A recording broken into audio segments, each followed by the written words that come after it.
Tries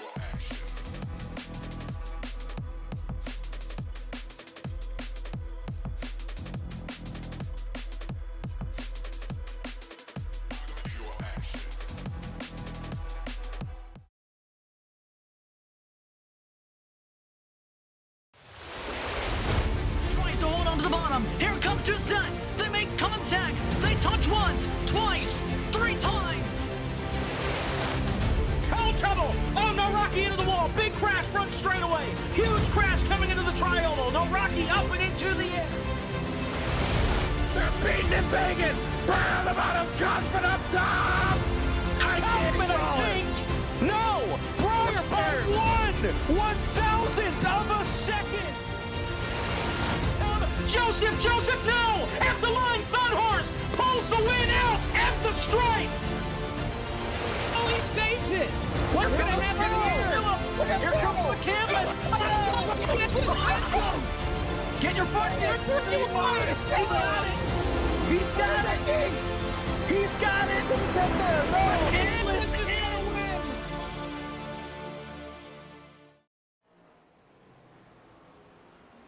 FTF.GG welcomes you to the Bristol Motor Speedway from Bristol, Tennessee for the FTF Barr Visual Cup Series. It's the Kick in the Tires round of 16 finale 300. Good luck saying that 3 times fast. Good evening, everybody, and welcome to Bristol. Jacob Pitts, Caleb Hoffman here with you. 300 laps up on the board as we send 4 drivers home that are fighting for a championship, and 12 more will continue the fight for at least the next 3 weeks, Caleb. Yeah, absolutely. I mean, we've seen lots of playoff drivers battle lots of attrition the past 2 weeks at Darlington and Kansas. Expect no different here tonight. This one's going to be a grueling one. Have to wait and see what happens. I don't know anything about points breakdown. None of that was given to me. I know nothing. All I know is if people are out. Hey, ask and you shall receive. So Cosman 4 points out, Jonathan Oates 28 points out, Chris Sweat's 51 out, Matthew Zwack, he pretty much needs to win in order to make it. You see the owner points over there on the right. Logan Helton is in +4. Everybody else right now is looking pretty good, but I have to imagine you're cozy on back. I guess there's still the chance. Mercurio and King are locked in. They both won in this round, I think. So that's how they are locked in. Frisch, 181 points. It's going to be tough for him or Hawken to fall out. I guess it's technically possible, but I would expect them to move on. Cozy's probably the first guy in danger there in that 5th spot, 84 points above the cut line. Yeah, Brian Mercurio, Kevin King both have just had very consistent rounds. Haven't seen a playoff driver win yet in the playoffs, similar to the real-life NASCAR Cup Series, which is a really interesting development. You know, wasn't coming into the playoffs expecting, you know, guys like Brian Mercurio and Kevin King to not be able to find their ways into victory lane. But I mean, it's been a very difficult 2 races at Darlington and Kansas. So a lot of these guys just lucky to be able to eke through and make it. As you see, just doing laps in warm-up. Brandon Hawken ripping it around the high side right now.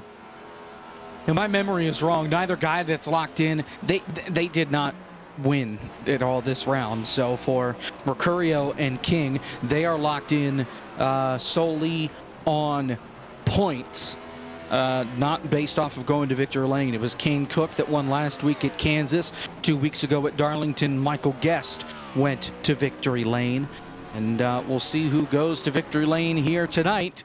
From Bristol, 300 laps, and thank God we're on the concrete. We got the dirt off for the rest of the year. Yeah, I don't know. The dirt was fun on Thursday night, but yeah, I am for sure glad to get back to the concrete. I mean, Bristol's it's such a good track. There's no way around it. I mean, just nothing like it in all of racing. Now, the question is, are we going to see this place drive like it did last night in the Cup Series? I heard Kevin Harvick complain that the cars just drive too fast in the center of the corner. Or we're going to see these guys have the issues that we've seen in the real world with the next gens at the short tracks, where the racing is kind of bad. Yeah, I mean, with Bristol in the real life Cup Series last night, I mean, the amount of corner grip and corner speed that these next gen cars could carry was just absolutely unreal. You know, Ryan Blaney, I think I saw him go from literally the top of the track and diamond the corner out to the bottom and carry all his momentum, which was just never before seen anything like it. So I'm really interested to see in sim how that translates over. Because if it does, you know, then these guys are going to have a plethora of grip to deal with and do whatever they wish with.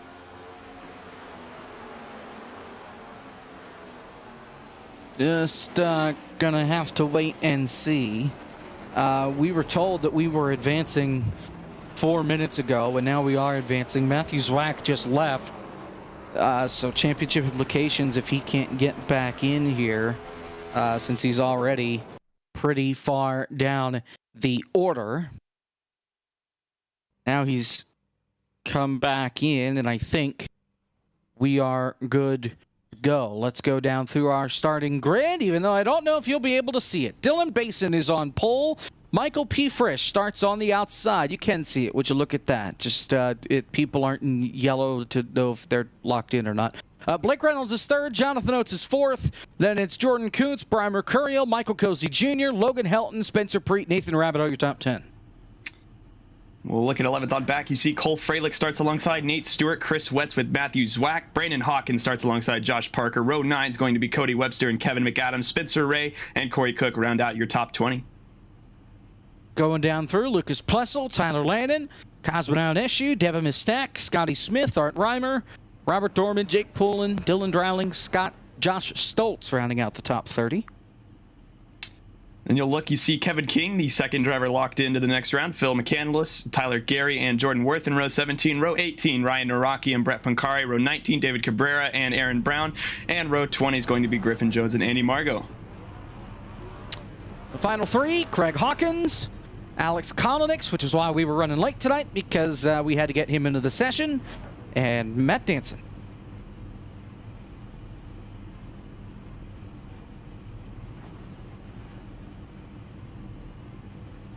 And we're waiting. Drivers, start your engines. Maybe that'll work. I think we're missing Michael P. Frisch right now.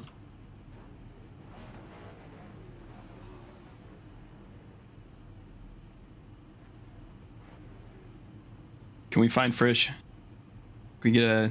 Oh, is he just going to start from the pits that like he always does? I mean, it's stupid to do it at a short track, but he's done it just about everywhere. He's all but locked in on points. Yeah, I mean, well, I don't see Frisch anywhere, so I believe that might be what's causing this. And we're rolling. There we go. We just we giving us time for the pre-race invocation, the national anthem, all that.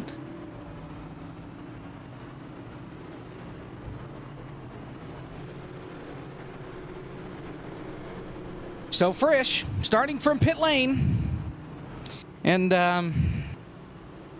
yeah, bold strategy, Cotton. We'll see how it plays off. So stages lap 50, lap 150. And then 300 is where we're at for tonight. So Basin and now Jonathan Oates will be on the front row for the initial start of this race. We'll see how far we make it here from the Bristol Motor Speedway. We start in a little bit of daylight. That'll go down as time goes on. And by the end of this thing, it'll be pitch black outside. So we'll see what happens. Basin and Oates getting set to go, half a lap away from the green flag, and I guess we could have taken our grand old time with the starting grid because we were done about 5 minutes too early. All right, here we go. Basin and Jonathan Oates on the front row for this initial start. Glad you're watching here from Bristol. The kick in the tires, round of 16 finale 300 is underway from Bristol.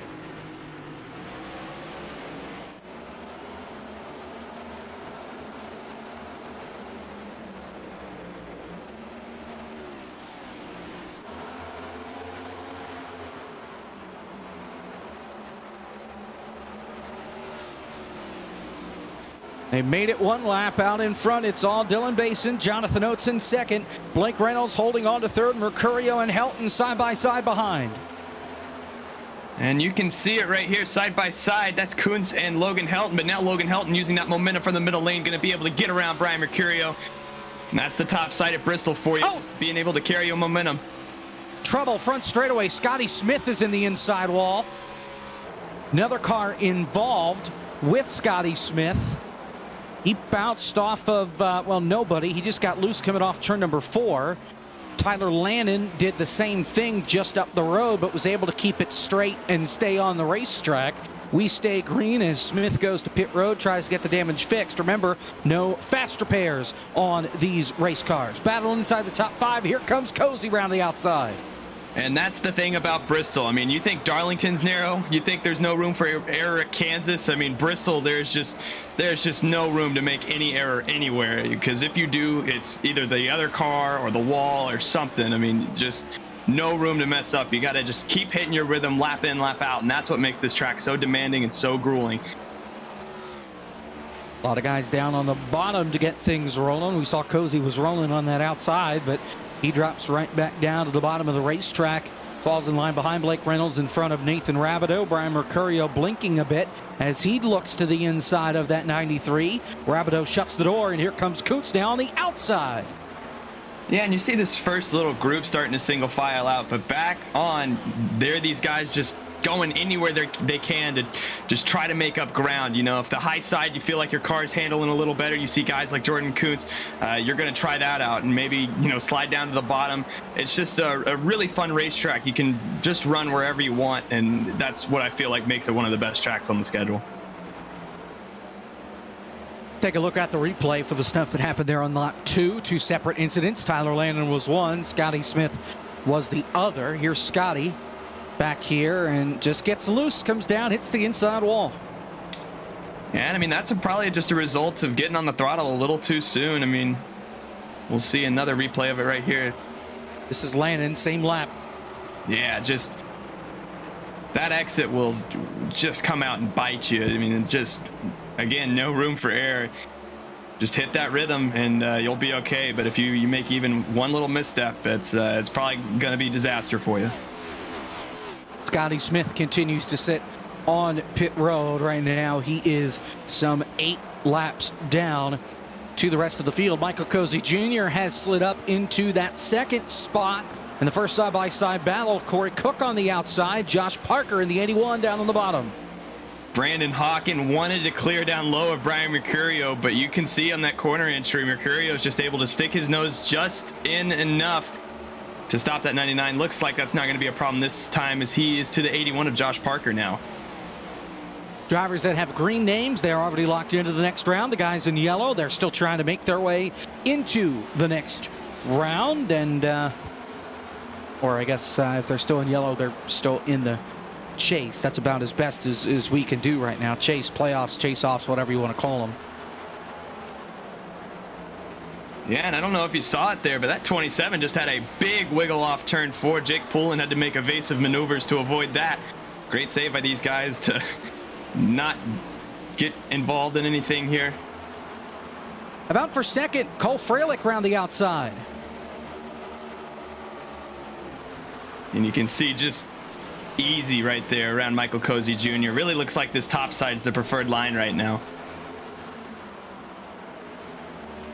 I got to remember, Freilich got himself in some hot water and got suspended. That was after Watkins Glen, where he was suspended for Daytona and on probation for the rest of the season after the intentional crash at Watkins Glen about a month back. So on thin ice is Cole Freilich. Took a couple of weeks off, not just Daytona, but here he is back now and having a pretty nice run. Running up P2 right now. Yeah, absolutely. And you know, what a track to make your return at Bristol, especially after an incident like that. I mean, this track will absolutely just grind your gears all night. I mean, you're going to be around other drivers, probably beating and banging for a fair amount of it. So got to keep your tempers in check, because you know those will get you before anything on the track will. Especially here at Bristol. I don't know what it is about this place, but just makes people mad. Whoa, look out off turn 2. One car really out of shape. Misstack, I believe. And he is down on the apron. He loses a ton of spots. Keeps it straight. He was right in front of Corey Cook. And that same deal just got a little loose off turn 2 and just got the heck out of the way. Great move by Misstack to move on out of the way and prevent those guys from running him over. Absolutely. It's a tough break because he's going to find himself in the 42nd position now, but a clean race car is better than a junked race car. So, I mean, if you're going to find yourself at the back anyways, might want to just keep it in one piece. Great move, as you said, by Devin Misstack there. Battle for second once again. Cozy down at the bottom. Freilich trying to roll the outside. And Cozy retakes that second spot. Wonder if maybe Freilich's burned the tires up a little bit.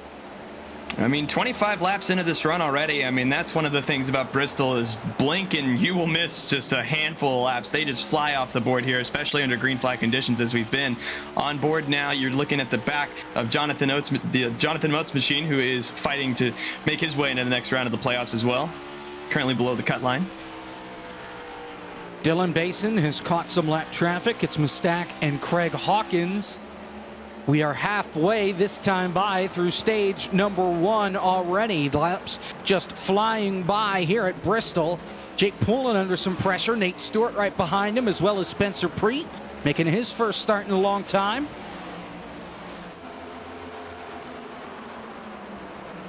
You'll watch Spencer Preet just send it down in here. Jake Poulin and Nate Stewart kind of get clogged up on the top side there. Nate Stewart probably going to be exploring opportunities to get around that 00 machine. You can see cars just flying by on the bottom now, and that's just how quickly Bristol can change for you. We're going on board with Brian Mercurio. I mean, a few laps ago, it felt like the top side was going to be the preferred line, but you see right here, Jake Poulin, just something about his car is not agreeing with it, and now that's causing this stack-up effect where now all of these guys behind him are going to be trying to find ways around him, so that's going to beat through the bottom. And Poulin has been fast. There's no doubt about it. He's picked spots up. 18 spots since the drop of the green flag. He cuts to the bottom to try and get by Freilich. Now he's holding up Preet a little bit, and he's banging all over the back bumper of that 00. And here comes the outside line once again.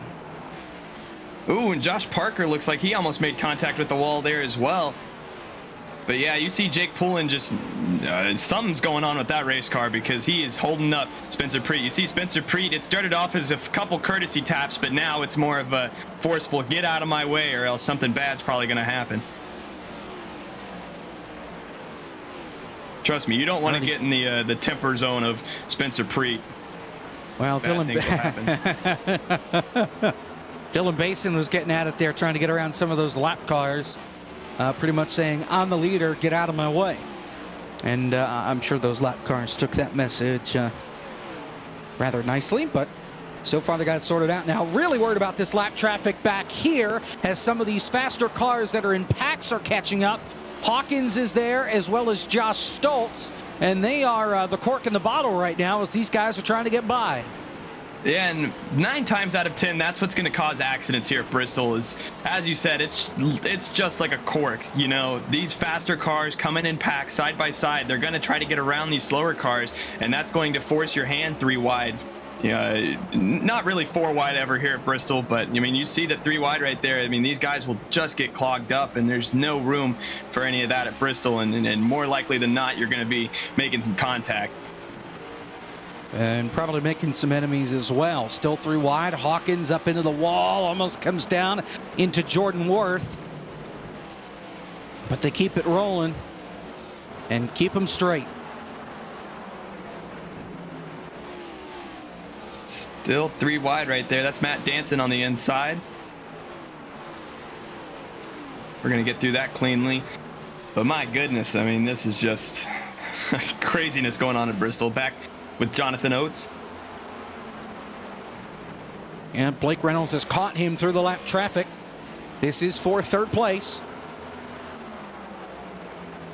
Yeah, Jonathan Oates right now, he really needs a good run because, you know, as we looked at the points, he is currently sitting below the cut line, or at least was on the, before the race. So a strong run here, P3 tonight, but you know, even with that, you're not exactly sure. The only way you're going to be sure if you're making the next round is by going and getting in victory lane. So Jonathan Oates, a good start to that tonight, but still some work left to be done.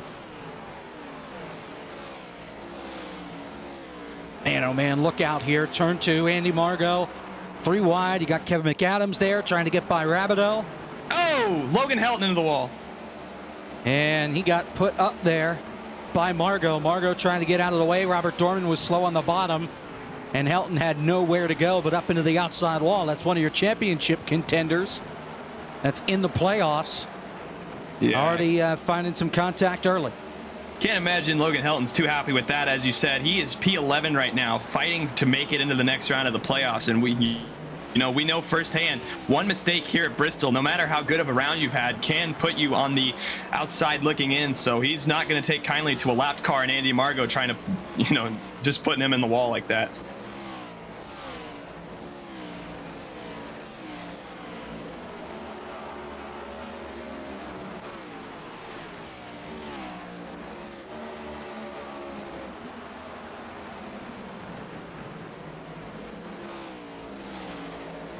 Laps just keep on rolling right now. We'll have 6 to go. Battle for third. Once again, Oates and Reynolds, both guys are in the playoffs. Oates 28 points out, needs a good run tonight, and so far he's getting that. Yeah, but Blake Reynolds right now, not sure how much longer Jonathan Oates is going to be able to hold him off. I mean, that 66 just through the corner. Jonathan Oates has to back the car up so much. He gets just a little better runoff exit, but through the corner is where Blake Reynolds is really getting the 73 car, and you can see it right here. He's just able to grip the bottom so much better. Again, that is the shorter way around the racetrack, and while Jonathan Oates might be on the quicker part of the racetrack, it'll add up over time if he can't utilize that runoff exit.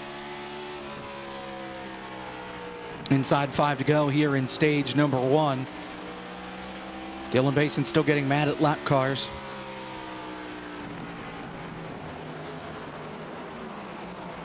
Greg Hawkins has parked the car. He is done for the night. Dylan Dreiling is on pit road. Scotty Smith is back out onto the racetrack after his little excursion coming off turn 4 at the start of this race. But Dreiling, he's been on pit road for the last 15 laps or so. And what happened with him, got up into the outside wall and I believe broke the right front tire off the car. He does have a meatball flag. Yeah, and these lap cars are almost just kind of ridiculous. I mean, you saw it right there. Dylan Basin was forced to go to the middle 3 wide to get around him. I mean, I get that you're fighting for spots in your own right, but I mean, the leader's coming and he's way faster than you. You just get out of the way. Don't make him go middle 3 wide. That's how accidents happen. So that's stage 1. Dylan Basin, your winner. Mike Cozy Jr. second. Jonathan Oates third. Blake Reynolds, Matthew Zwack, Jordan Coots, Kevin McAdams, Brian Mercurio, Nate Stewart, Logan Helton. And now Reynolds is going to take over the 3rd spot. We'll step aside and go to a break. Dylan Basin, your leader. 52 laps are complete from the Bristol Motor Speedway. We're back after this on FTF.gg.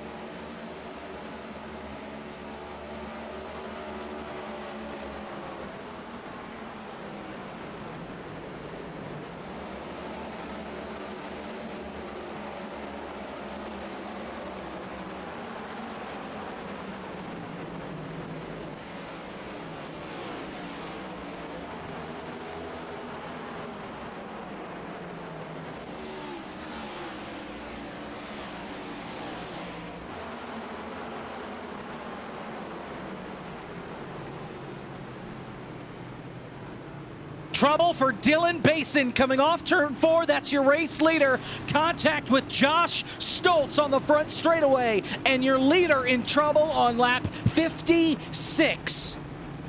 And they are just heated on the radio right now between Dylan Basin and Josh Stoltz.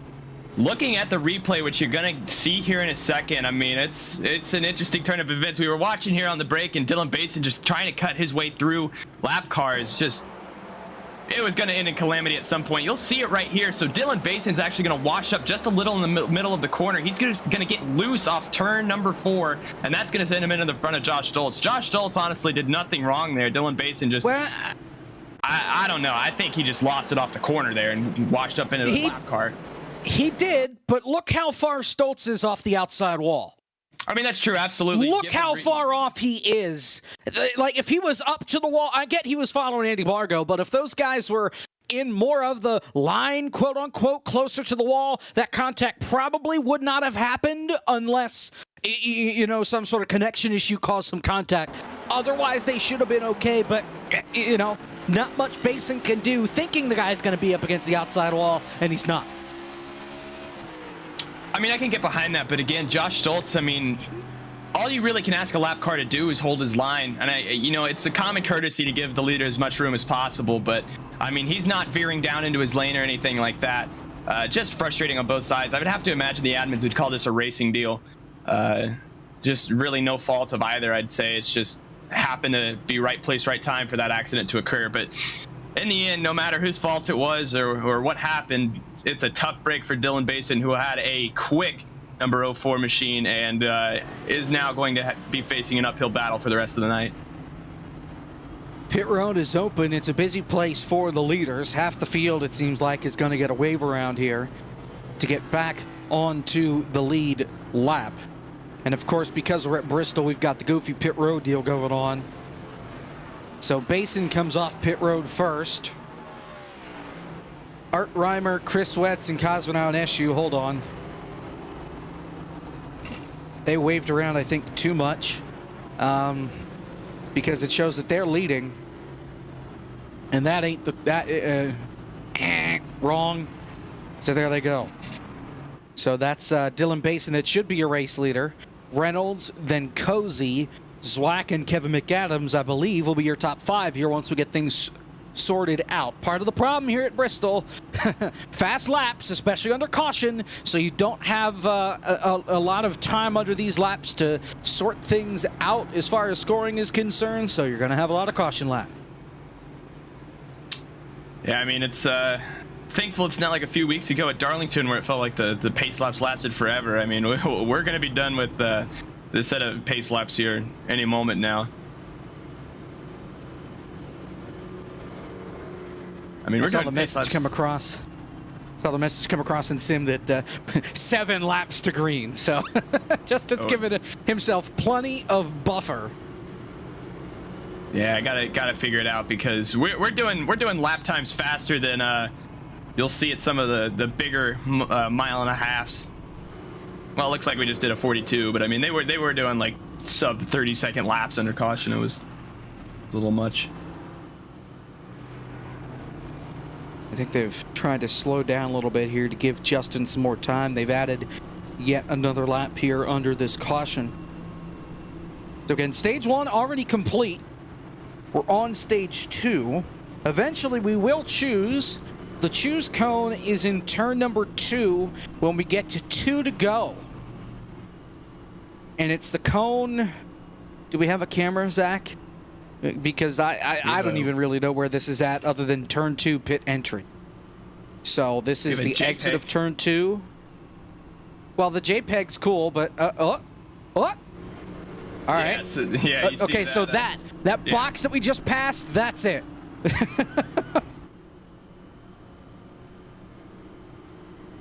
Embrace the Jake. Uh-huh. Yeah, I mean, I think the most interesting storyline to watch out of this restart is going to be Dylan Basin. I mean, he's obviously was. There we go. There you get your choose cone graphic with Justin's car right there to demonstrate. Microsoft Paint. I think Microsoft Paint has produced better results than that. So, well, possible. Thanks to our producer Zach Johnson for that beautiful image. Make sure to go back, clip it, and screenshot it, and frame it on your wall. And you'll see the choose cone, excuse me, this time by.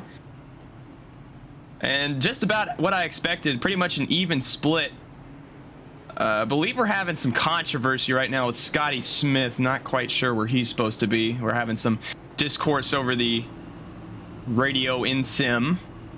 I think he's got to drop to the back, and he's supposed to do it here when we get to 1 to green. I think. Should be something like that, but... And yeah, there he will go. But once again, Dylan Bason's going to have the preferred line here. Just going to be interested to see if that damage is going to catch up with him on the long run. If we even get the long run, knowing the Barr Visual FTF Cup Series of points. But Blake Reynolds will be on the inside. Michael Cozy Jr. on the outside behind Dylan Bason. And if you're Cozy or Reynolds right now, you know, you're absolutely first thought in your head is going to be trying to capitalize on this damage that Dylan Bason has accrued in that last incident. But we will see come to the restart. I don't think he has a lot of damage, but we'll just have to wait and see. Bason and Reynolds on the restart. Remember, we're racing to that 150. That's the stage. Green flag. We're back to racing. And Dylan Bason shot out of a cannon once again on the restart. He takes off. Reynolds and Cozy side by side for second. Cozy absolutely has a rocket on the outside of the racetrack right now. He's going to have the momentum. He's going to try to put it somewhere on Dylan Bason. Not going to work out. Dylan Bason with the block. Now they're going to fall single file, but Michael Cozy Jr. absolutely was shot out of a cannon, even more than Dylan Bason was on that restart. And now on the bottom, that car is just gripping. 99 is a rocket ship right now. Devin Mustak wrecked it again. Trouble. Front straightaway. Big crash. Logan Helton. Philip McCandless piles in. Championship implications for Logan Helton coming off turn number 4. And not good for Logan Helton. We saw that near contact he had that sent him up into the wall earlier with Andy Margot, and now an incident on the front straightaway, which will bring out our second caution of the night. Get the replay here. You see this is Logan Helton, Jordan Worth right behind him. Just a little stacked up on the bottom, and he just loses it. Hits that transition from the concrete into the asphalt on the bottom, and that just sends the car around. Tough break for the 63, but nothing you can really do. The sense of speed here at Bristol is just so extreme that if something like that happens, it's almost just near impossible to save it. Cosman in this deal as well, and that 84, another playoff driver. You'll see him come in at the bottom of your screen right there. A little damage on the front end.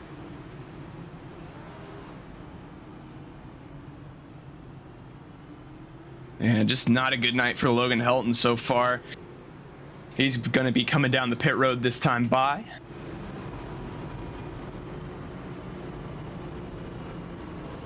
Under our second caution.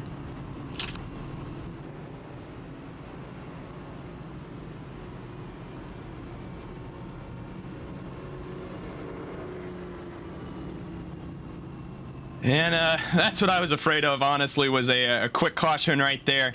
We had a really long green flag run. Watch that run develop. But might get caught in something. You know the old saying. Picked a fine time to leave me loose wheel. Well, that's a DWism, but not quite the one I was looking for. Cautions breed cautions. Wow, got it in 2. Yeah.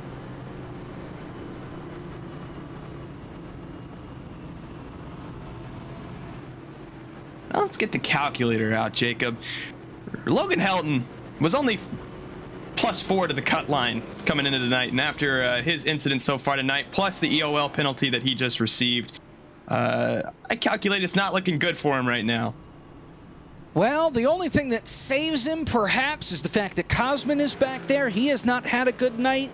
But you look at Jonathan Oates. Now, he has dropped several spots after the pit stops under the first caution. He's now in 19th, but he has the stage points. He was in 3rd at the end of the stage. So Jonathan Oates, so far doing his job, just 28 points out in trying to move along here and stay in the title hunt. I mean, yeah, 28 points, compared to the guys behind you and Chris Wetz, Matthew Zwack, doesn't really feel like that much, but that's still, if I'm Jonathan Oates, which, I mean, maybe he has a completely different philosophy, but if I'm that 73 car, running 3rd with a 28-point buffer and not knowing where my fellow playoff drivers stand, it's going to be pretty worrisome for me. But I mean, maybe he does have a little buffer now with Logan Helton, who has been involved in those accidents. Kevin McAdams is currently running 4th, so not looking good there. But you know, we'll see here. But I just think Jonathan Oates, more likely than not, is going to want to just have that buffer zone and do anything he can to get that win. At least if I was him, that's where my head would be. Just have to see. We're going to choose this time.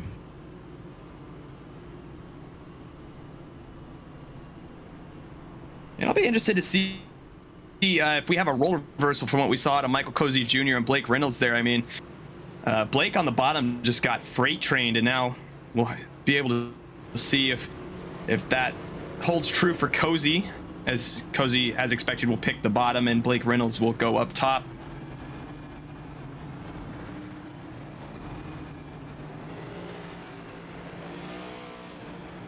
Once again, an even split.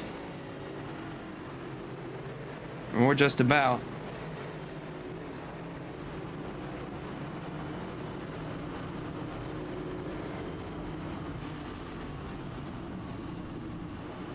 One lap to green here this time by.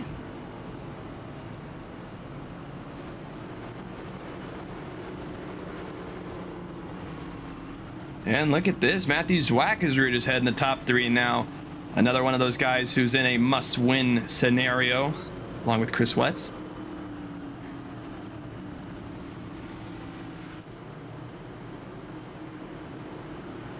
Still a long way to go. We're about 76 laps away here this time by from the end of stage 2. So this race is rolling right along, at least for the time being.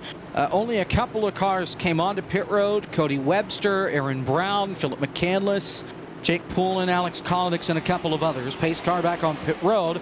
We're back to racing here from Bristol. And again, Basin takes off. Cozy takes second away from Blake Reynolds, and they'll be side by side behind. Here comes Reynolds, though, fighting back on the outside.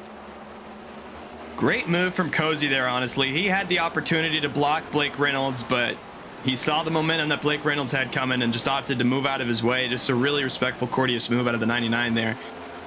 Isn't usually what you see out of competitors here at Bristol.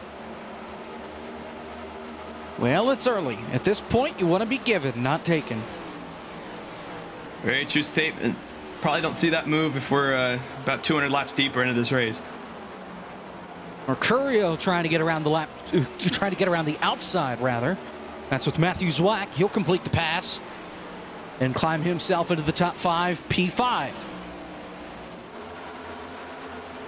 Yeah, Matthew Zwack right now just kind of stuck on the bottom.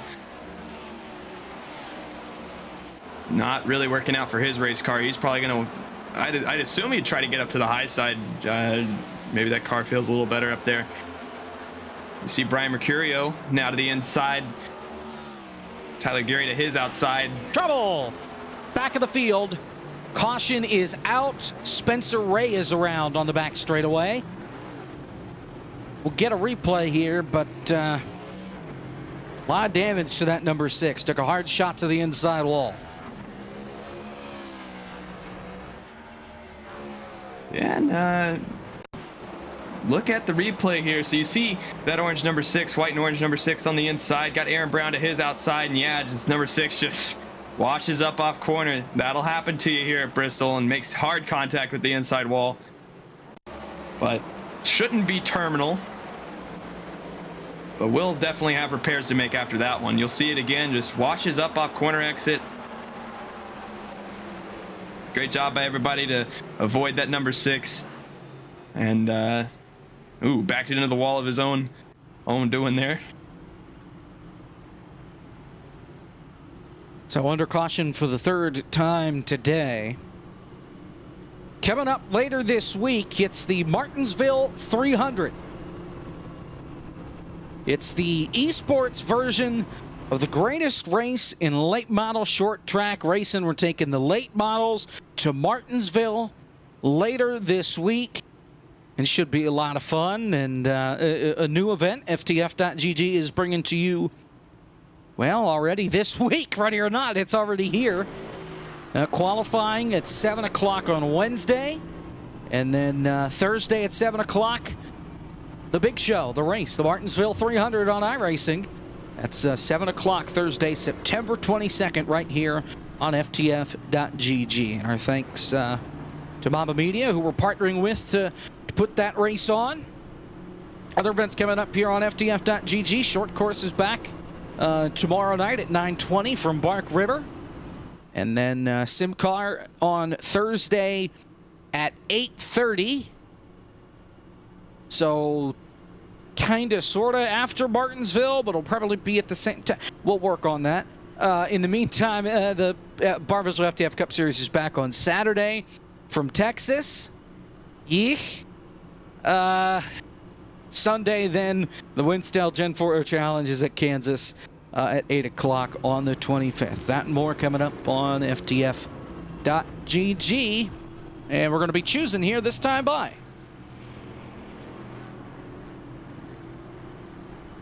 And I'd imagine you'd see what we've kind of typically seen here on these last two restarts, especially. Wondering if maybe these guys are going to start, as we get later into the race. We've seen that third position, whoever's behind the control car is really able to just use that high line momentum to their advantage to get around the second place car. So I wonder if that'll, if the drivers will maybe store that in the back of their head, or if it's all going to still be about track position. You'd rather start in the front row in case anything crazy happens.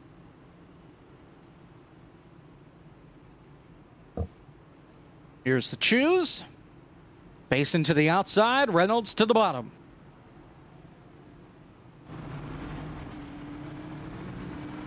Kevin McAdams somehow has been in the top 5 most of the night, but still had a really quiet night so far. 84 laps into this. We'll see if he is able to make some noise. The Matthew Zwack machine, who started in 4th last time, did not have a very good run. So Kevin McAdams looking to change that maybe.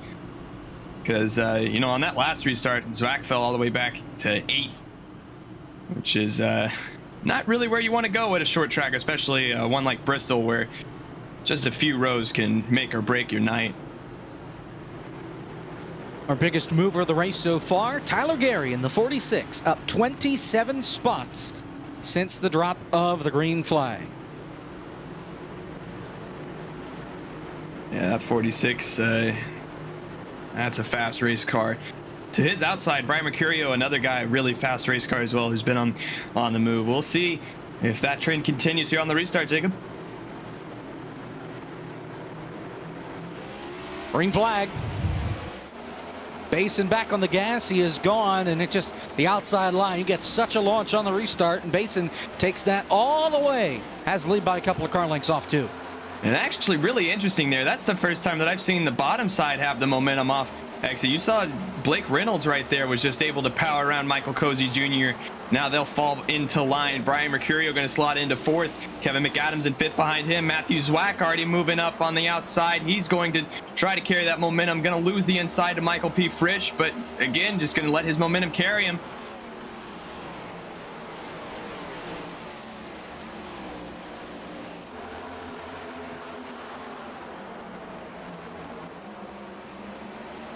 Try to get some clarification on what was just sent to us, but unofficially, Logan Helton +6 to the cut line. Cosmonaut Eshu is -6 on the cut line. Jonathan Oates 14 points back on the cut line, even with his stage points. Josh Stoltz parked the car, done for the night. Go ahead.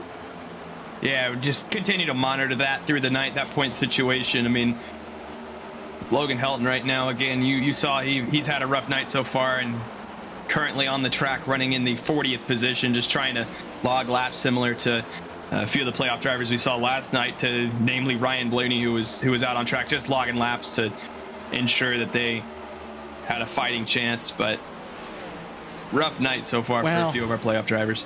And Helton's going to need a lot more than a 40th place finish to make the next round, unless Cosman, Oates, Wetz, and Zwack all crash here before the end of the stage. Because if those guys get stage points and Helton is still stuck way back there, he is in deep, deep trouble. Absolutely. And I mean, especially when you look at the other guys, you know, there's a big buffer. I mean, Logan Helton obviously only 4 above the cut line coming into tonight, but I mean, the guy in front of him, Kevin McAdams, had a 31-point buffer, and that's obviously expanded now because Kevin McAdams is up in the 5th position. Nathan Rabideau's having a good night in the 10th position. Blake Reynolds as well is up in 2nd right now. So I mean, these bubble guys, it's 5 guys really just fighting for one spot. It's going to be, you know, just going to have to keep an eye on guys like Helton, Ionescu, Jonathan Oates, Chris Wetz, Matthew Zwack, because all of them are fighting desperately to keep their playoff chances alive right now. Oates right now running 19th. And, well, he's going to lose 2 more, actually. Cody Webster, Brendan Hawken both blow by him in turn 3. So that 73 is moving in the wrong direction. Remember, he finished 3rd back in stage number 1. We're closing in on just 50 to go here in stage number 2. 2 guys that started at the back. Michael P. Frisch, Tyler Gary up here, 7th and 8th, putting the pressure on Kevin McAdams. And as we close in on 50 to go, the guy who was last coming into tonight in terms of our playoff position, our playoff drivers, excuse me, is Matthew Zwack. That white Verizon machine is slowly crawling his way back up to where he was before he dropped back on that restart. Currently trying to work on the Brian Mercurio machine. Not really sure if that's going to much avail at the moment, but still just quietly sitting up in the top 5, having a good run so far, that number 7.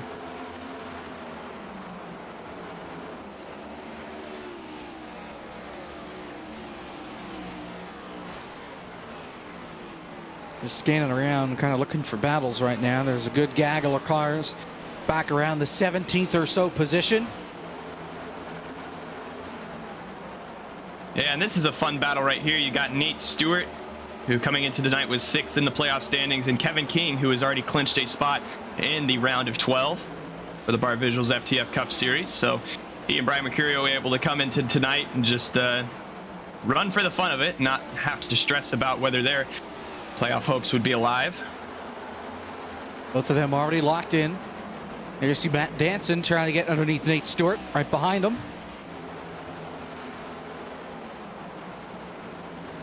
Right now, watching Cody Webster, who is kind of in uncharted territory. We've seen guys run in the bottom, run in the middle, but I don't think we've seen too many cars run all the way up in their 3rd lane almost and be successful so far tonight. So you see Cody Webster, now Jordan Kuntz going to hop up there with him. Cole Freilich, who was running up in the P2 position earlier, who has kind of started to slide on back now in P14. But a lot of these guys really starting to test the waters, maybe try to start putting down some rubber on that very high line. Battle for 3rd. Mercurio gets by Cozy.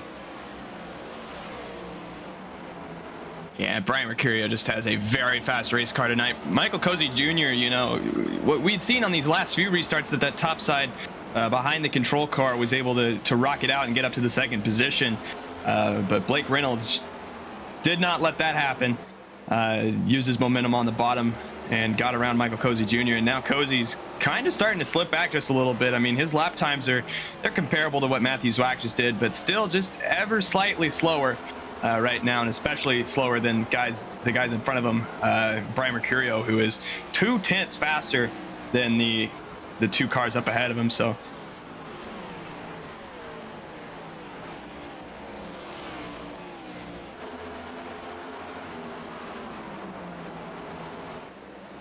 this is the longer and longer we go here on a green flag run, that's going to open up the window for Basin to run into some lap traffic. And we know how it went the last time that he ran into some lap traffic. Here's a good battle. Matt Danson back here, Webster, Nate Stewart.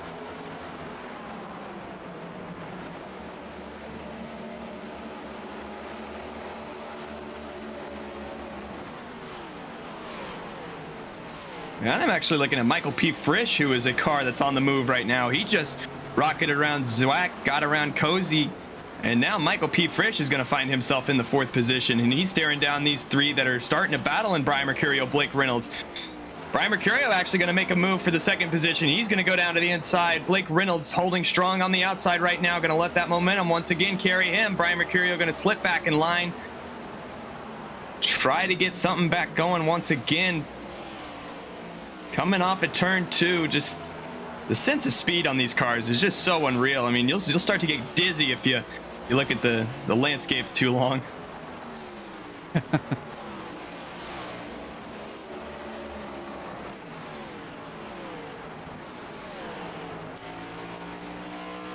Right on board, that's Kolonix, I think. Yep.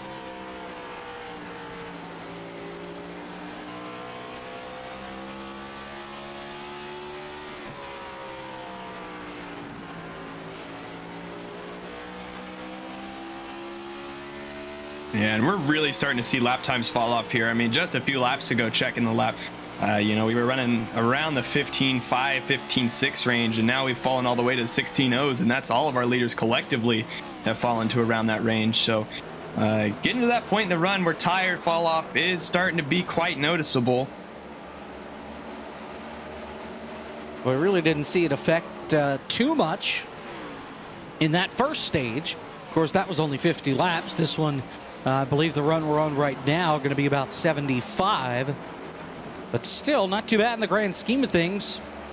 Yeah, absolutely. I mean, 75 laps, I mean, that's a long time, especially in a race like this that's only 300 laps. I mean, the tire fall off with the next gen hasn't been anything too crazy, but I mean, you're used to coming here with Gen 6s, and 75 laps is, I'm not so sure that's doable with those tires.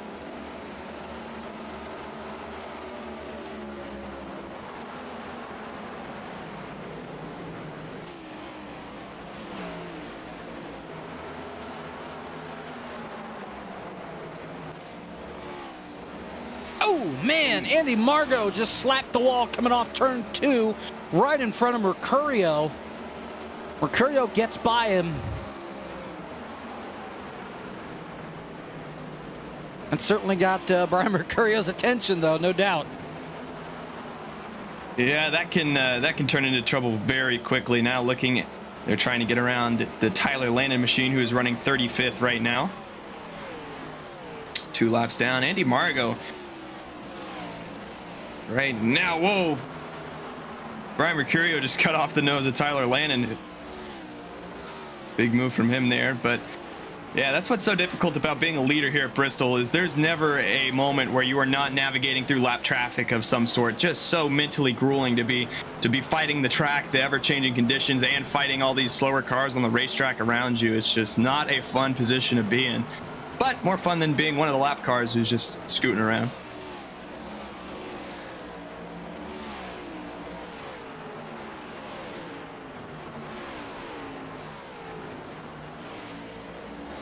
Hawking in a battle. That's back there for 18th. Josh Parker racing with him.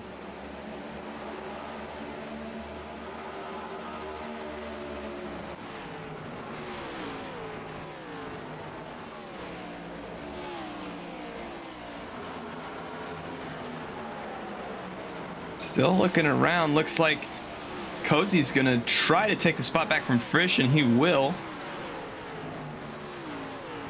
That's up for the 4th position.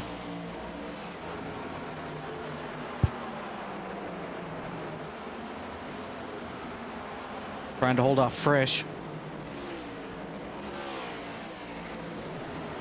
And now Dylan Bason's starting to get into the thick of it as far as lap traffic. Gets by Brett Pancari.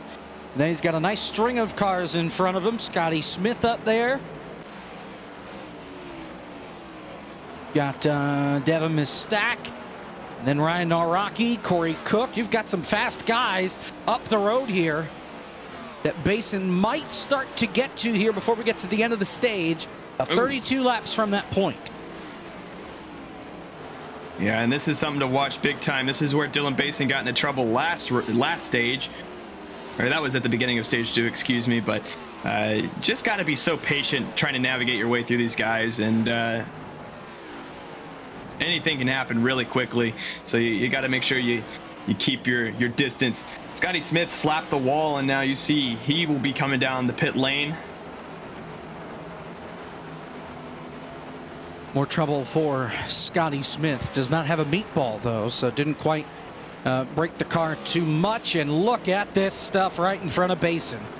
Aaron Brown, Corey Cook at the middle, 3 wide, look out. Yeah, once again, I get you're battling for position, but Corey Cook, Cody Webster right now, this is not the time to be trying to go 3 wide to make up moves on each other with the leader coming to lap you right now. Dylan Basin is just trying to get around these guys without getting into any trouble like last time. Aaron Brown, Ryan Naraki, all right up with him. Naraki's going to scrape the wall just a little bit, but Dylan Basin will now... And look at this. Here comes Reynolds. Reynolds has caught him. He's had an easier time of getting through this lap traffic a little bit, but now the Basin's out in front again. That might allow him to extend that gap. Some pretty clean real estate out in front with the exception of Corey Cook here for Basin. And Ryan Naraki was all over the bumper of Cody Webster right there. Thought he might hook him, and now Cody Webster's going to smack the wall. Again, not what you want to be doing there. Right around all this lap traffic. Aaron Brown going to deliver the bumper. Oh, Mercurio! Aaron Brown. Caution! Aaron Brown, my goodness. Brian Mercurio racing on the lead lap, was in 3rd, and Aaron Brown gets into him and turns him into the outside wall. Yeah, and if I'm Brian Mercurio right now, even if I'm locked into the next round, I mean, Aaron Brown just better be thankful that's not a playoff guy that's fighting for his spot. Goodness. Caution number 5. Replay. Same deal as before. That, I mean, again, that's just it coming off the wall and coming down and collecting the guy that's on the lead lap. Yeah, I mean, that was just a pretty egregious thing by Aaron Brown there. I mean, once again, I've said it, you know, I'll say it a 3rd time. I get that you're battling for position back here, and I get that every position back there matters. But, I mean, you're in P30. You can't be affecting the race like this. And now Aaron Brown will be EOL'd, and he will take a tow. And he's actually going to be taking it home. Yep, so he's done. That's it for Aaron Brown. Yeah, just can't be doing that.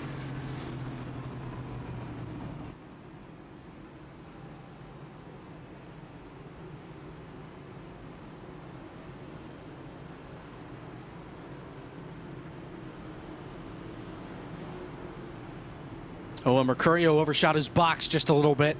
Had to back up on pit road.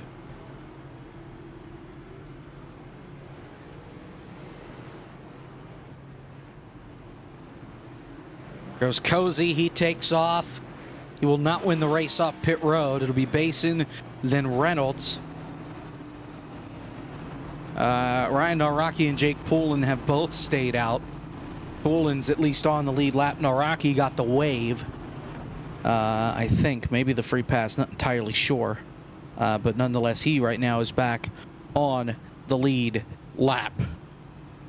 So we'll have a couple laps dash here to end stage number 2.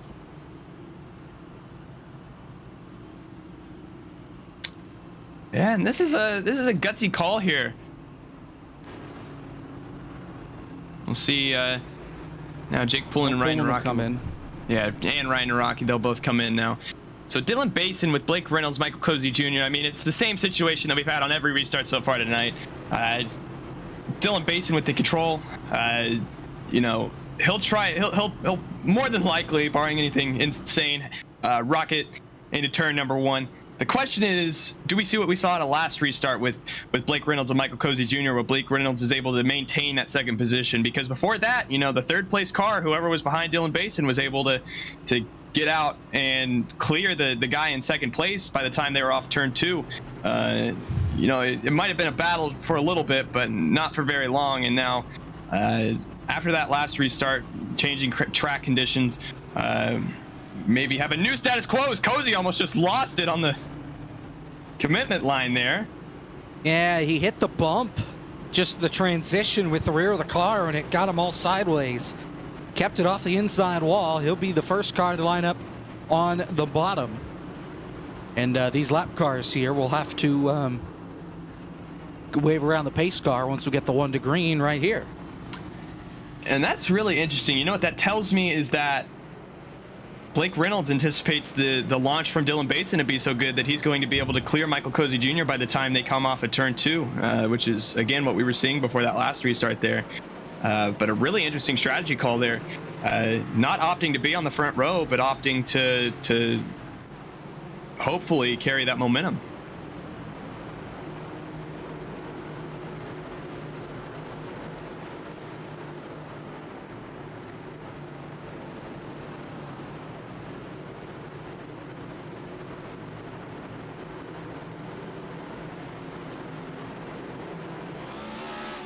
Here we go, green flag. Back to racing. Great restart for Basin once again. The lap cars did not quite have it settled back at the back of the field. And some of them going to have an early visit, I think, with Dylan Basin, the leader, if we don't get to the end of the stage. Well, remember, there's no caution, so I guess it doesn't really matter. Basin out in front, Cozy in second. And you got Blake Reynolds in third. Trouble, turn 2. We got multiple wrecks. Cole Freilich is one. Brett Poncari was around. Josh Parker just... They're still wrecking off 2. They are still wrecking Parker Webster. 3 wrecks for the price of 1. Alex Kolinick's involved in this. Another car driving for the championship. Never mind, I'm stupid. He's out. Oates with damage. Oates with damage, yeah. That's...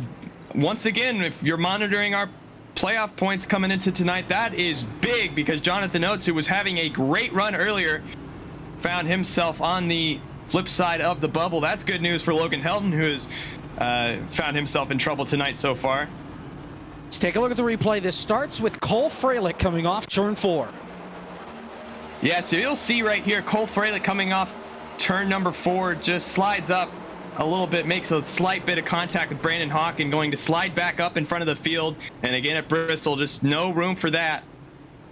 Oh, look at the 73. Oh my gosh. Yeah.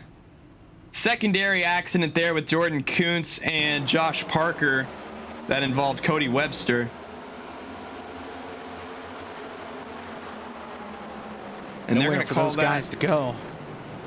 Yeah, they're going to call that entire accident on Cole Freilich, so he will be given an EOL. Josh Parker's taking it home for the night. I don't blame him. That was a hard lick. Yep, he's done.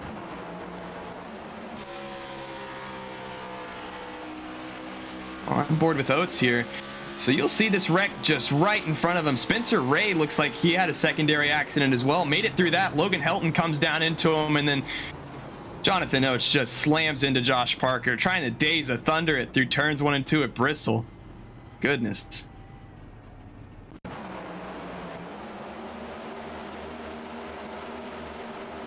There are places to channel your inner Cole Trickle. I don't think Bristol's going to be one of them. You see Spencer Ray there with the secondary accident.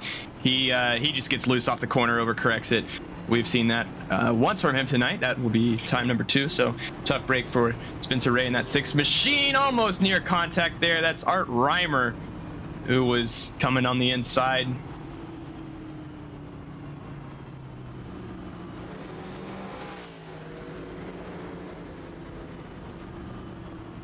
All right, well, this will likely be the stage, I think.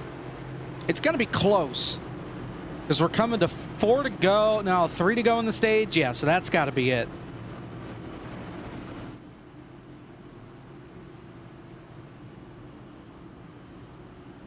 Yeah, we'll try to get clarification on that right here, but I do believe this will be the end of the stage unless we're able to get a restart here. Because, I mean, well, if we're okay, no, 1 to green. Lights are off. Lights are out. Yeah. So we'll have 2 laps to settle it. If they wreck again, obviously, that will be the stage. Blake Reynolds, one of our playoff drivers on the inside. We'll see how aggressive he's going to try to be to get those stage win points. Once again, he wants those to be able to carry into the next round. Not locked, but it is looking really good for Blake Reynolds so far. Here we go. We'll see. You see everybody get bunched up on the restart here. Pace car going to pull down onto the pit lane. Dylan Basin, Blake Reynolds, your front row. Basin shoots out of a cannon once again. Now side by side, back to second position with Michael Cozy Jr., Blake Reynolds. But Blake Reynolds Oh, slides up just a little off exit. Still side by side, but Michael Cozy Jr., may he make a shot at the stage win here. How about 3 wide? That's Mercurio looking down on the bottom. Last lap, stage 2. Cozy hangs on to second, gonna have one shot at the stage win if he even cares about it. He goes to the outside. Basin stays right on the bottom. Basin, whoa, Cozy steps out, saves it. And Dylan Basin wins stage 2. Cozy in fashion finishes in second. Blake Reynolds is third. Frisch is fourth. Rabideau gets put in the wall off turn 2. He gets stage points as well. He's in ninth. And that is stage number 2 said and done. Halfway home, 150 to go till we get to the end of the race. And Michael Cozy Jr. was absolutely trying to drive it off turn 4. Back in, steps out from underneath him. He's lucky to be able to slot into the 4th position, but now it's going to be Dylan Basin commanding this field. Blake Reynolds with Michael P. Frisch both battling back here. Michael P. Frisch right now, he finds himself in a good spot. Looks like he's trying to scale up the back of the 66 to maybe make a run at the 2nd position. Reynolds trying to hold on to second. He's got a conga line forming behind him. Frisch, who started at the back of the race, started at the back of the field during the race. Cozy, then Zwack, Mercurio. And then you got Gary and Kevin McAdams in there as well. They're all just stacked up behind that 66. Still a long way to go in this one.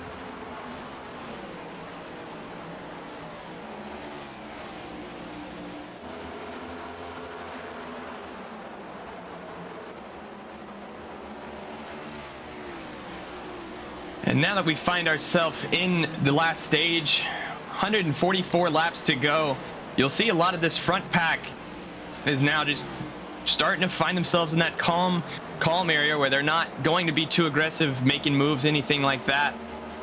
Matthew Zwack's trying to scale up Michael Cozy Jr., but that's about all you'll find in the top 5.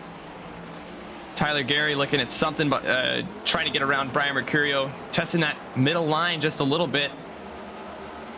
Gonna have better corner speed, let his momentum carry him off exit.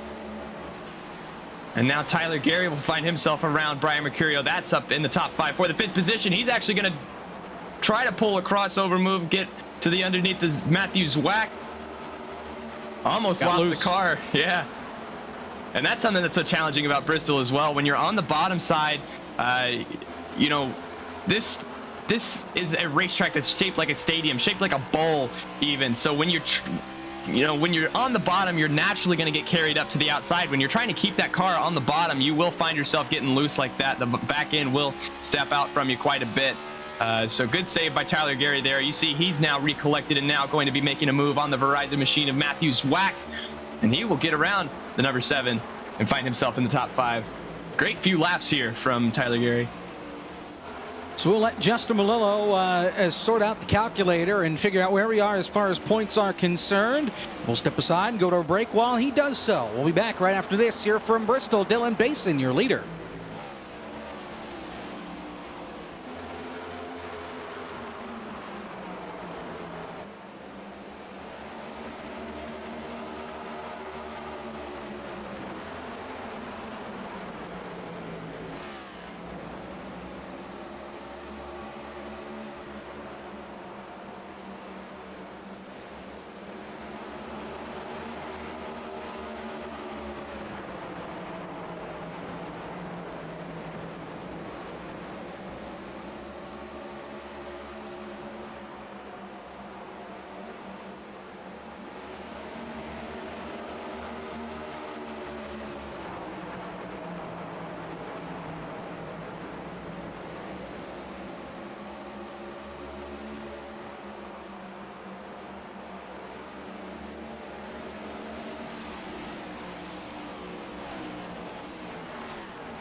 Points as we welcome you back here to Bristol. The following drivers are locked into the next round. Brian Mercurio and Kevin King. Those two we already knew. Drivers that have since locked themselves in from the end of stage 2. Michael P. Frisch, Brandon Hawken, Michael Cozy Jr., Nate Stewart. Wyatt Tinsley is not here. He took a provisional tonight. He is locked in. Blake Reynolds has to be close. If he's not already locked in, I would have to imagine that he is on the doorstep of being locked in. He was plus 46 coming in. He has 30 stage points. I would think Reynolds is fine where he's at, but we'll see how that rolls. Everybody else is still potentially on the outside looking in, and Justin Malillo is here to potentially explain as well. So I'm right in the fact that Tinsley and above is locked, Justin, and that Reynolds, if he isn't locked, he's all but locked, yes? No, Wyatt is not locked in. Wyatt's actually on the verge of not being locked in. He's very close. We've got Michael P. is definitely locked in. Hawken is virtually locked in, and Cozy is virtually locked in. That's about it. Nate didn't get enough stage points to say he's locked in. He could possibly fall out with how many people are still on the track right now. Everybody else is pretty much in danger. Logan Helton, multiple laps down. He's looking on the outside, looking in. Oates, multiple laps down. He's probably not going to make it in. I would say Cosman's in at the moment, and Tinsley's right on the bubble. So where does Tinsley fall into this here? Because I'm based off of the notes that you have in there, like I'm lost with where he's at right now. So with Wyatt taking a last place provisional tonight, he is going to be guaranteed to be getting 48 points. He's not going to get any stage points. He's not going to be able to get better than anybody can get in the race today. The worst that anybody can get is 50 points, and that's going to Craig Hawkins. He's 136 laps down. Nobody's going to finish worse than him. So right now, probably it's... I would say the worst that anybody can finish right now would be 37th, which is where Oates is. And that is per our points situation. If I look at something, I don't know. I don't have my points in front of me, but I think that's like 73 points or something like that. So, yeah, it's all a big math mumble jumble right now. So at this point, Cosman in more than likely, Tinsley bubble, Helton, Oates bubble, Wetz and Zwack. You pretty much need to win in order to survive. Wetz is a curious case because if he can gain, he's got to gain a total of 51 points to the bubble and then another 58 points on, or another 106 points on Tinsley. So if Wetz can score 158 points tonight, he'll be in and Tinsley will be out. And I think that's where we're looking at the bubble right now. My head hurts already. That's why we make Justin take care of this. Thank you, Justin. No problem. Hope you all at home got that as well. So it's a mess right now. Yeah, from my general understanding of that, we can take our bubble drivers from our conversations we've been having all night, that being Logan Helton, Cosman Ionescu, Jonathan Oates, Chris Wetz, Matthew Zwack, and just throw Wyatt Tinsley on in there. Chris Wetz right now, looking at where he's running, being 18th position, not looking like he'll accrue 158 points, as Justin was trying to illustrate there. He's going to need some major turning of tides here because he will need to start moving his way up pretty quickly if he wants to find himself in the conversation. You see Robert Dorman pulling himself off the track now onto the pit lane. We'll see what happened with that machine here in just a second. But Chris Wetz is not having the night he wants to if he wants to outscore Wyatt Tinsley when it comes to points. But as Justin said, that's about our bubble right now. We're watching if Wyatt Tinsley's going to fall out, and if any of these guys on the bubble, that being Cosman Ionescu, Jonathan Oates, Chris Wetz, will find their way in. I believe Cosman is in as of right now, and Logan Helton has fallen out, but that is not final, so don't quote me on that by any means. That's what I would think right now, just looking at positioning. Cosman 23rd now, and Helton, where he's at right now on the racetrack, he is in the 34th position still. He's a good 8 laps behind Robert Dorman, who's on the pit lane, as you mentioned. Oh, trouble! Back straightaway! Cody Webster into the outside wall. More trouble. Art Reimer, but no, that's Andy Margot piles in. Lucas Plessel involved. Caution is out. 3 wide coming off turn 2. And once again, we're under the caution flag. Yeah, and we're going to replay here, but that's what we'll see on these long, deep green flag runs. And Andy Margot is driving backward. All right, replay. We see him get stacked up 3 wide. Almost 4. Yep. Yeah, just I believe that was Jordan Kuntz. Just gets around on Cody Webster. Yep. Cody Webster can't get it back going. Andy Margot was a secondary incident, looks like. Just trying to avoid. Oh, no, Andy Margot probably got hooked here. Comes down to the Plessel. Contact with, Plessel.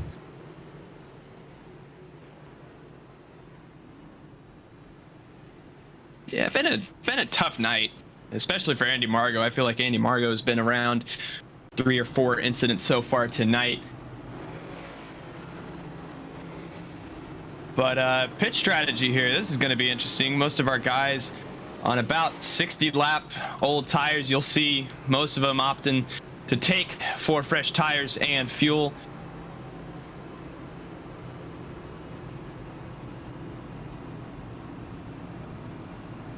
Do you think anybody's gutsy enough to take 2 right now? Not at this point. Maybe later on in the race, but we've still got more than 100 laps to go, and there's no guarantee that you're going to get a caution the rest of the way.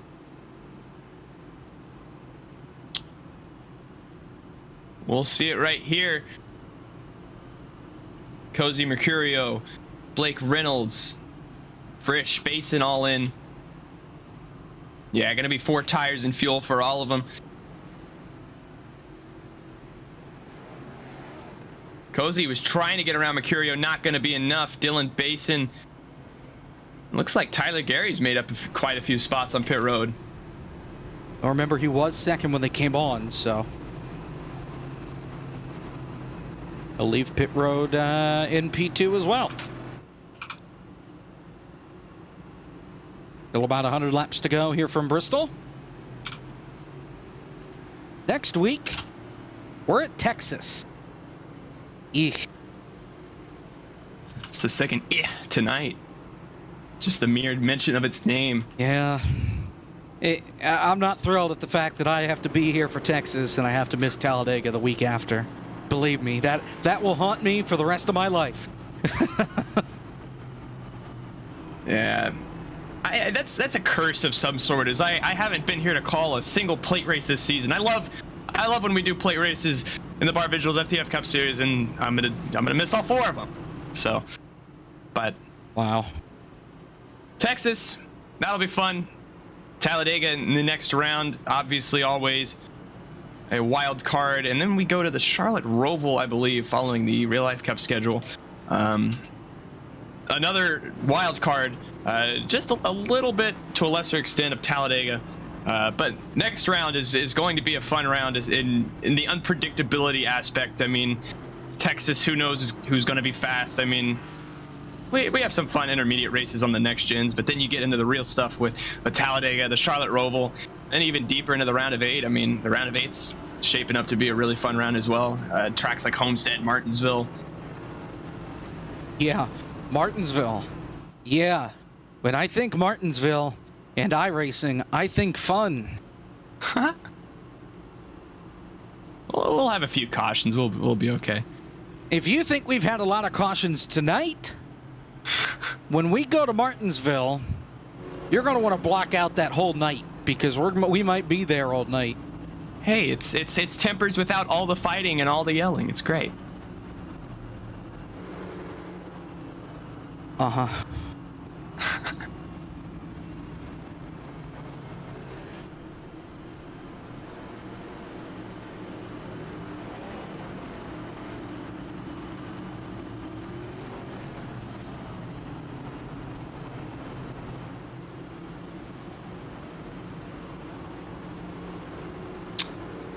have some protesting going on. It was EOL was given an Art Reimer, and now there's a little bit of back and forth in chat. That's what's extending this caution. Reimer was on the outside 3 wide there when that contact happened. Set off that crash. We're a lap to green.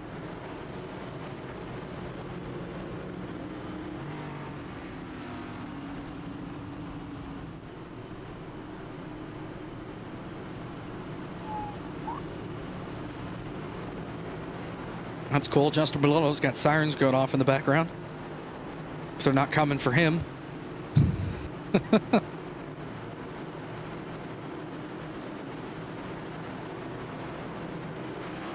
Green flag. All right, now that those sirens have subsided there. Oh man, look at this battle for second. Again, yeah. Blake Reynolds, Tyler Gary side by side. Gary on the outside, the Reynolds machine on the inside. Gary with that momentum's just not going to be clear of Blake Reynolds, but we'll see it here now. That outside line is going to be clear. Now it's Reynolds and Cozy side by side. That's for P number 3. Cozy going to use that momentum. Reynolds going to slot back in line to the 4th position. Now Cozy, he's hard charging, going to look to the inside maybe of Tyler Gary. No, going to fall back in line, but definitely trying to size him up for a potential move here. Dylan Basin laughing while all this goes on behind him. He's just going to be able to pull away like he always is. Maybe not. Here comes Gary.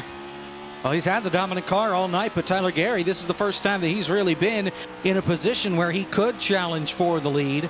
And he's hanging in there on that 0-4 for the time being. Still just inside 100 laps to go. And Dylan Basin has led all but every single lap, if not every single lap. Tyler Gary on the back bumper now as Jake Pullen's in trouble.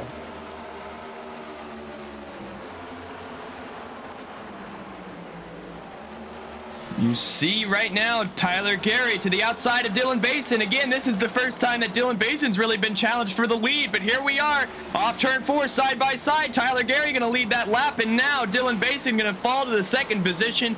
And for the first time tonight, new leader Tyler Gary off turn number 2. First lead change under green all night tonight. Tyler Gary now the man out in front. Here comes Cozy looking for 2nd. Neom, he's got it. Move that 99 up into position number 2. Basin falls to 3rd. And then a little ways back, you've got Reynolds in the 4th spot.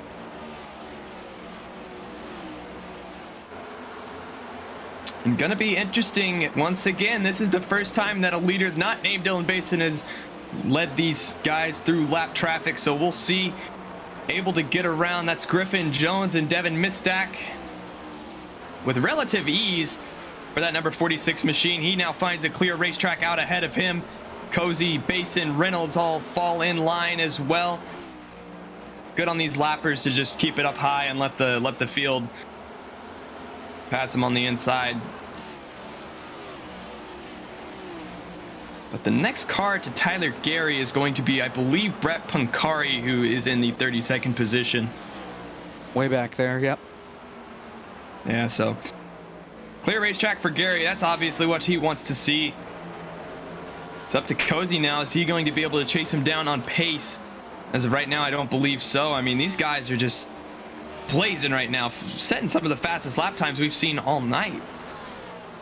Well, sun's gone down, lights have come on, track has gained a little bit more grip, and on the fresher tires, this would be probably the fastest or grippiest time for the racetrack. Temperatures have gone down as well, so optimal grip, it's going to come at this point in the night.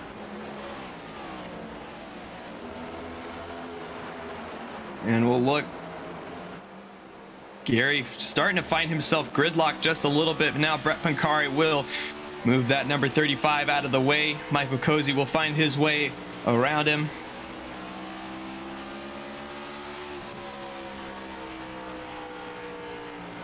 Go on board with Pancari.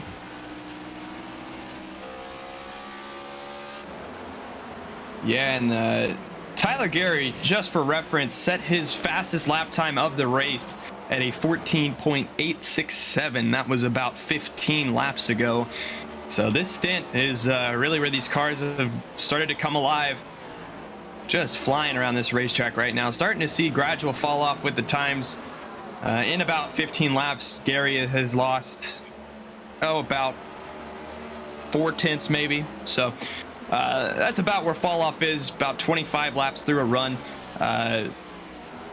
It'll be interesting to see if we get deeper into this run, how that'll continue to affect these guys. But big thing to keep an eye on right now, lap traffic. Devin Mistack going another lap down to Tyler Gary. He has his eyes on Griffin Jones once again, but Jonathan Oates, who's in the 36th position once again. Got to feel bad for Jonathan Oates tonight. I mean, he had a fast race car. We saw him up inside the top 5, top 3 even at one point, and then collected in that incident. I believe it was our 3rd caution, and is not going to be able to rebound from it, I don't think. He's just scooting around trying to accrue laps and hope some of his fellow playoff drivers run into some problems, but haven't seen it so far tonight. Trouble, turn 3. Chris Wett's in the wall. Cody Webster in it as well. Caution flag is out, and playoff implications for Chris Wetz. We know that he had to have a good run the rest of the way tonight in order to have a shot, and it's contact between himself and Cody Webster that puts the 71 Ford in the wall. And that was pretty good timing there, talking about no playoff drivers really having too many issues, and as soon as that happens, you see this right here, Chris Wetz on the bottom. Just going to clear himself across the nose of Cody Webster. I mean, nothing Cody Webster really could have done there, I don't think. Yeah, I don't know if he just tried to move up the racetrack and didn't know that he was there or what, but that was something. Like he's not clear, still not clear, and just comes up and just keeps coming up. That's where you're supposed to utilize the spotter. Not sure if it's working inside that 71 machine there, but tough break for him. Again, needed a near perfect night. I believe Justin said 158 points to be able to climb his way out on points, but will now be looking at a must-win situation, I would assume.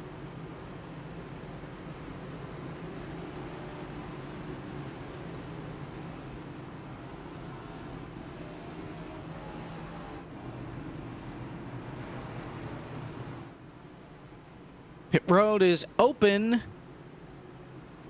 And it's a busy place, yeah.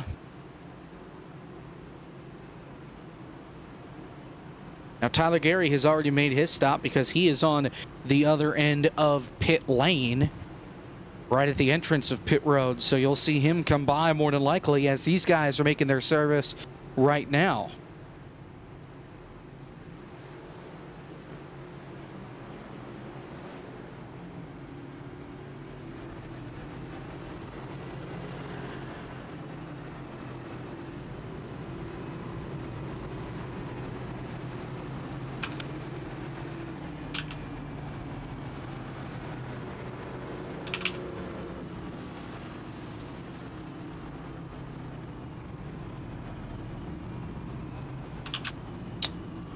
All right, you see there, we'll now have a new leader after that cycle of pit stops. Tyler Gary falls back to the 3rd position, but Alex Kolinix will be scored our new leader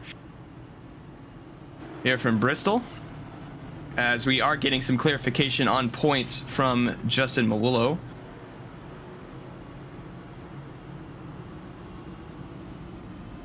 But you see, as things shake down now, our new control car going to be Alex Kolinix on the restart. Tyler Gary will start 2nd. Matthew Zwack has had a good rebound. He'll find his way into the 3rd position. Michael Cozy 4th, and Dylan Basin, who has been the dominant car of the night, will round out our top 5. So very interesting new dynamic here on this restart. Alex Kolinix will have control of the field, and this is the first restart that somebody not named Dylan Basin will be the control car on the restart. We'll see how this plays out. You see Andy Margot, the lap car, going to try to get around him as we get to choosing. So Kevin King, black flag, went below the white line on pit road. Can't do that, so trouble for him. Justin has been doing the math as far as points are concerned. Wyatt Tinsley not here, getting the provisional. So how things are sorting out as far as where guys need to finish to pass Tinsley in points. Logan Helton has to finish 24th or better. Jonathan Oates has to finish 18th or better. Chris Wetz has to finish 7th or better. Matthew Zwack and Cosman both have to finish 2nd or win to pass Tinsley.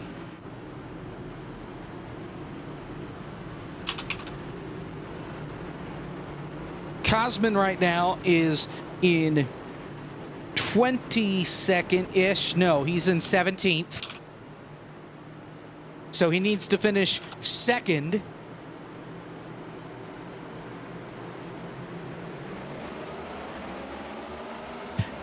Forget it. Never mind. I can't hear anything. Green flag. Yeah, Cosman currently finds himself above the cut line. He is has to, according to Justin, has to finish 22nd or better. So being in 17th right now, he will have a playoff spot.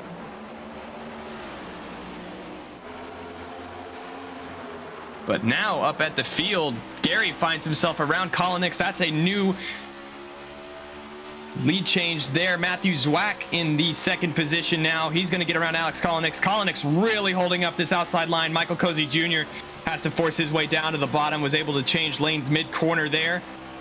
Now Matthew Zwack will have Blake Reynolds to his inside. Big wiggle out of Blake Reynolds in the 66. Now Matthew Zwack has a little bit of breathing room to maybe try to focus on Tyler Gary, but Gary in his own zip code 14.8 that last time. His fastest lap of the race just set that last time by. So that 46 in his own zip code right now. Now a lot of these guys just trying to slot in. You see our first side-by-side battle is going to be back for the 8th position, I believe, 7th position. And that's going to be Brandon Hawk and Brian Mercurio side-by-side. Alex Kolnick still in his free fall right now. Oh, outside 3 wide there for Kolnick. Narrowly avoided contact with the wall. Jacob.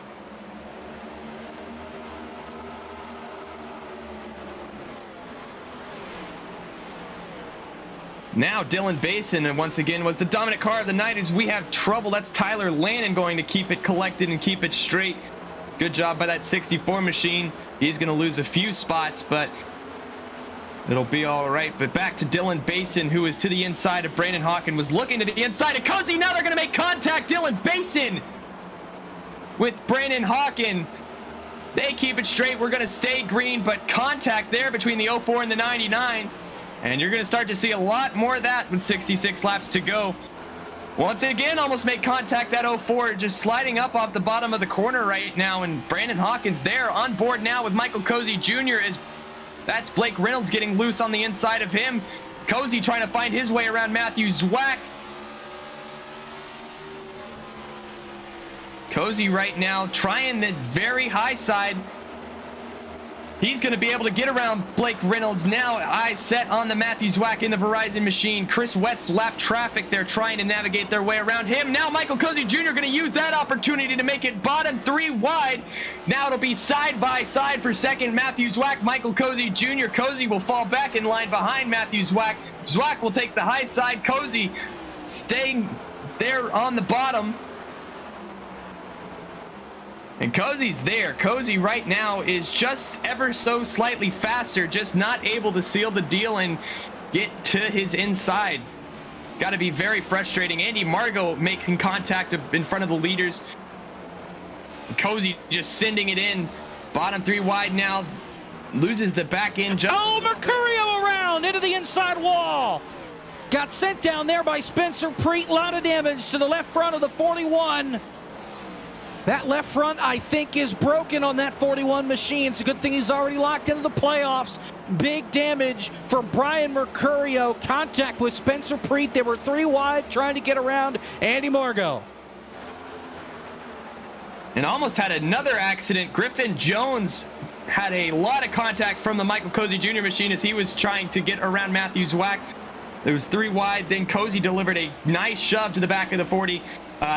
Once again, lap traffic. So great job by these leaders to not cause any accidents there, but close call there. Cozy's still trying to find his way around Matthew Zwack. Once again, Blake Reynolds had a shot there, just wasn't able to close. You see back here some more shuffling going on with positions.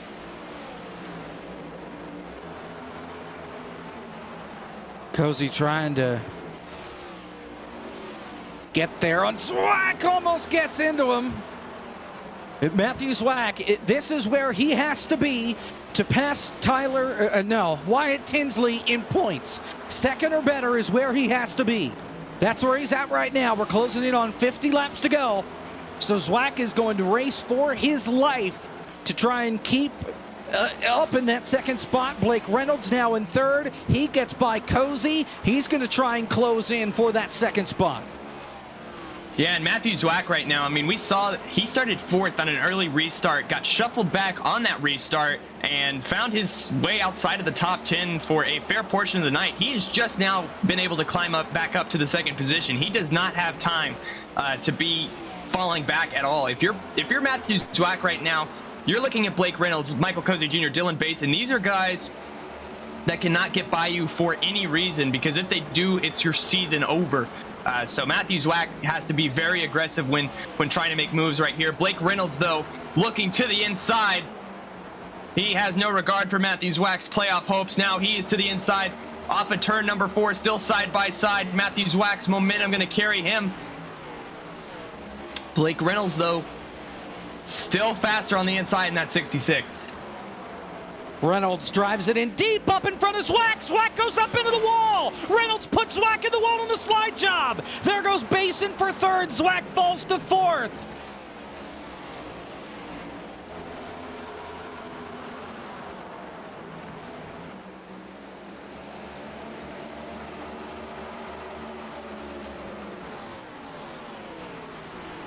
Good job by Matthew Zwack there to not fall back any further than the fourth position.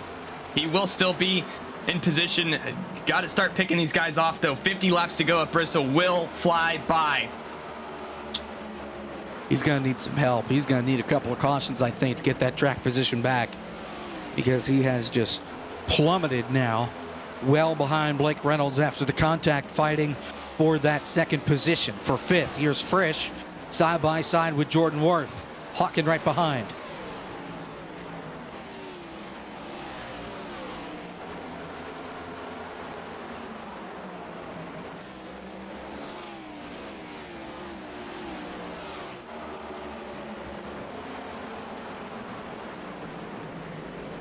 .47 laps to go here from Bristol. Side by side, Cozy. And how about Philip McCandless? Was a lap down early on in this race. Got himself back on the lead lap. He's in 8th, fighting with that Cozy machine for the 8th spot. Nate Stewart right behind. McCandless will take that spot away, as now Reynolds and Basin closing in on each other, and more importantly, closing in on your race leader in Tyler Gary. So right on board with Kevin McAdams there for the moment. Here comes Jordan Worth on Hawkin for 6th.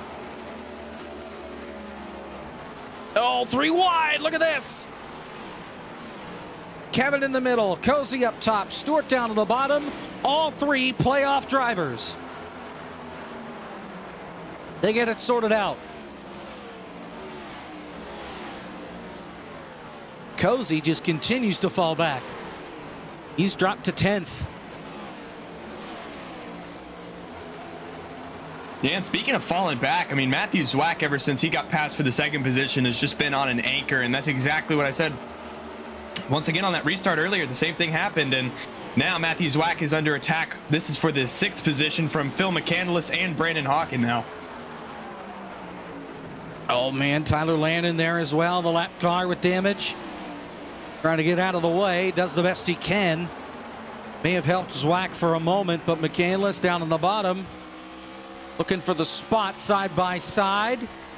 Trouble, trouble, Tyler Gary has crashed. Your race leader has crashed. Your race leader has crashed, no caution. He got loose coming off turn 2, came down at the inside wall. The car is broke, he's back on the racetrack. We are still green, new leader Blake Reynolds. Chris Wetz, he's parked the car, he's done for the night. And that's where that track position comes into play. That's why it's so important. Matthew Zwack, had he retained that position in front of Blake Reynolds, Matthew Zwack would have the transfer spot just based off the win. Now, Matthew Zwack finds himself in 4th with room to improve. Blake Reynolds now, however, will hold that transfer spot automatically just because of the win.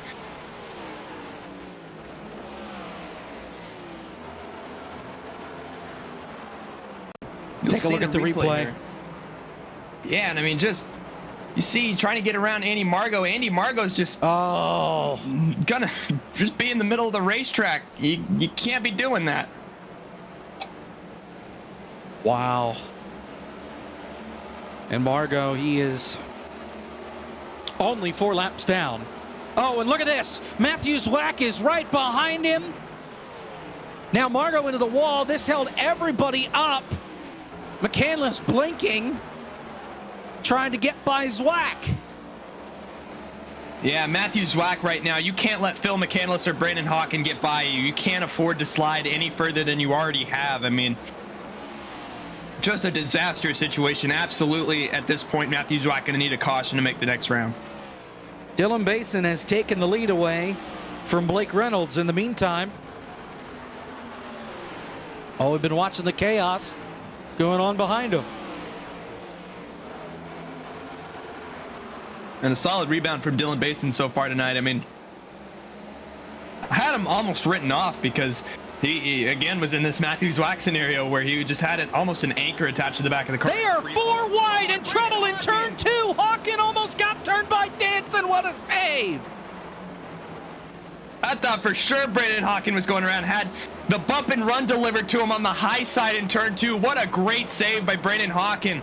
But now Kevin McAdams is in the picture. Phil McCandless is working his way, trying to still get around Matthew Zwack.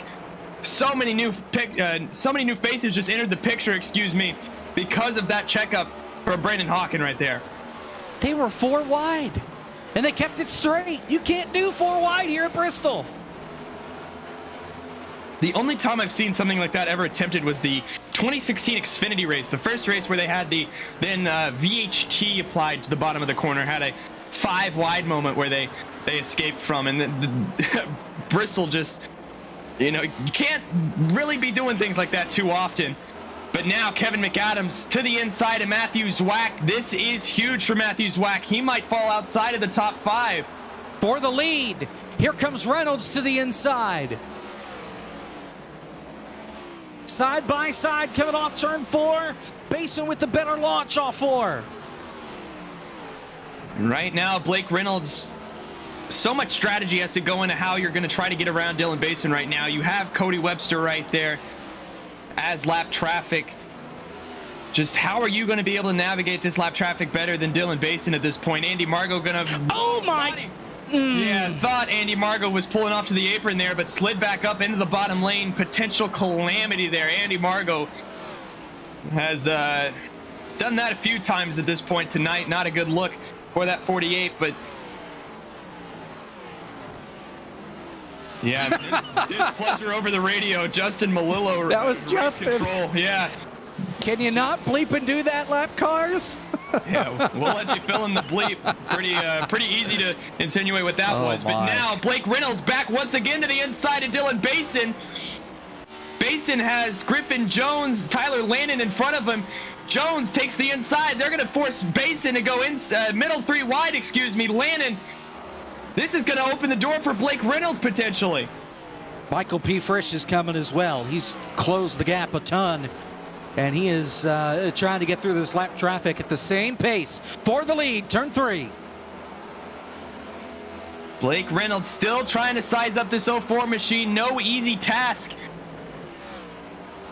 Off of turn number 2, just still slotted in line. And I mean, I think if Blake Reynolds is going to be able to make a move, it's going to be because of one of these lappers.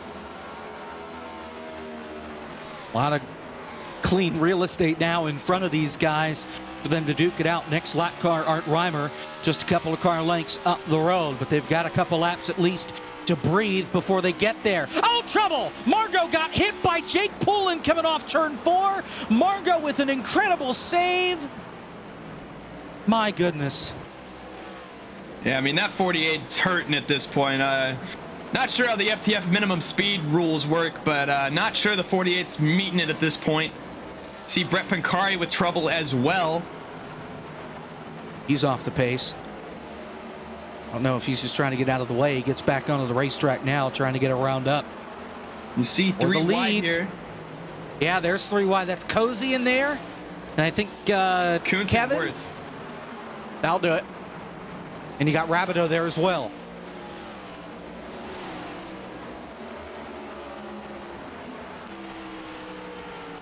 On board with Cosman right here.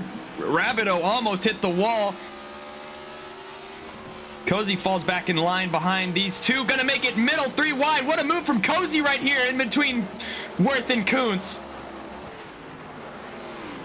And give both of those spots to Michael Cozy Jr. Well, Yeah, for maybe now. not yet.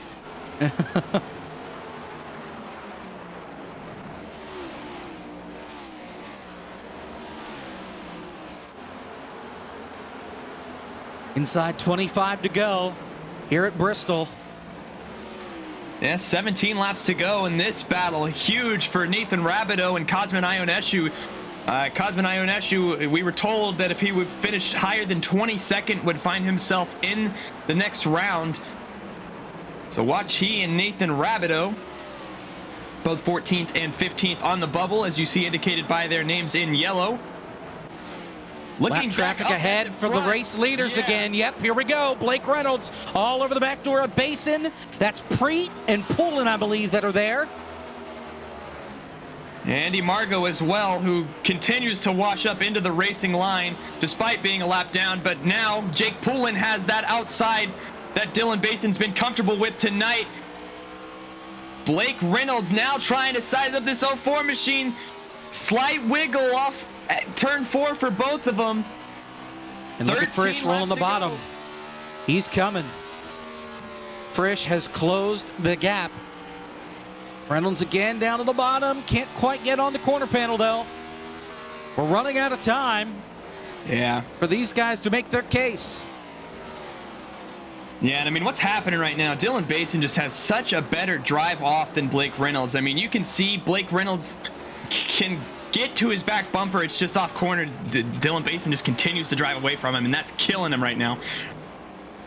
If one of these lap cars impedes Dylan Basin's exit, that's where Blake Reynolds will have to make his move. 11 laps to go. It's go time. You know, at a track like Bristol, these last 10 laps going to fly off the board. If you're Blake Reynolds, you have to do anything you can to try to get this win. Still on the bubble.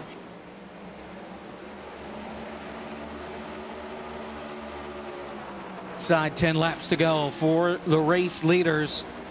Reynolds looking again. Can't quite get it down there.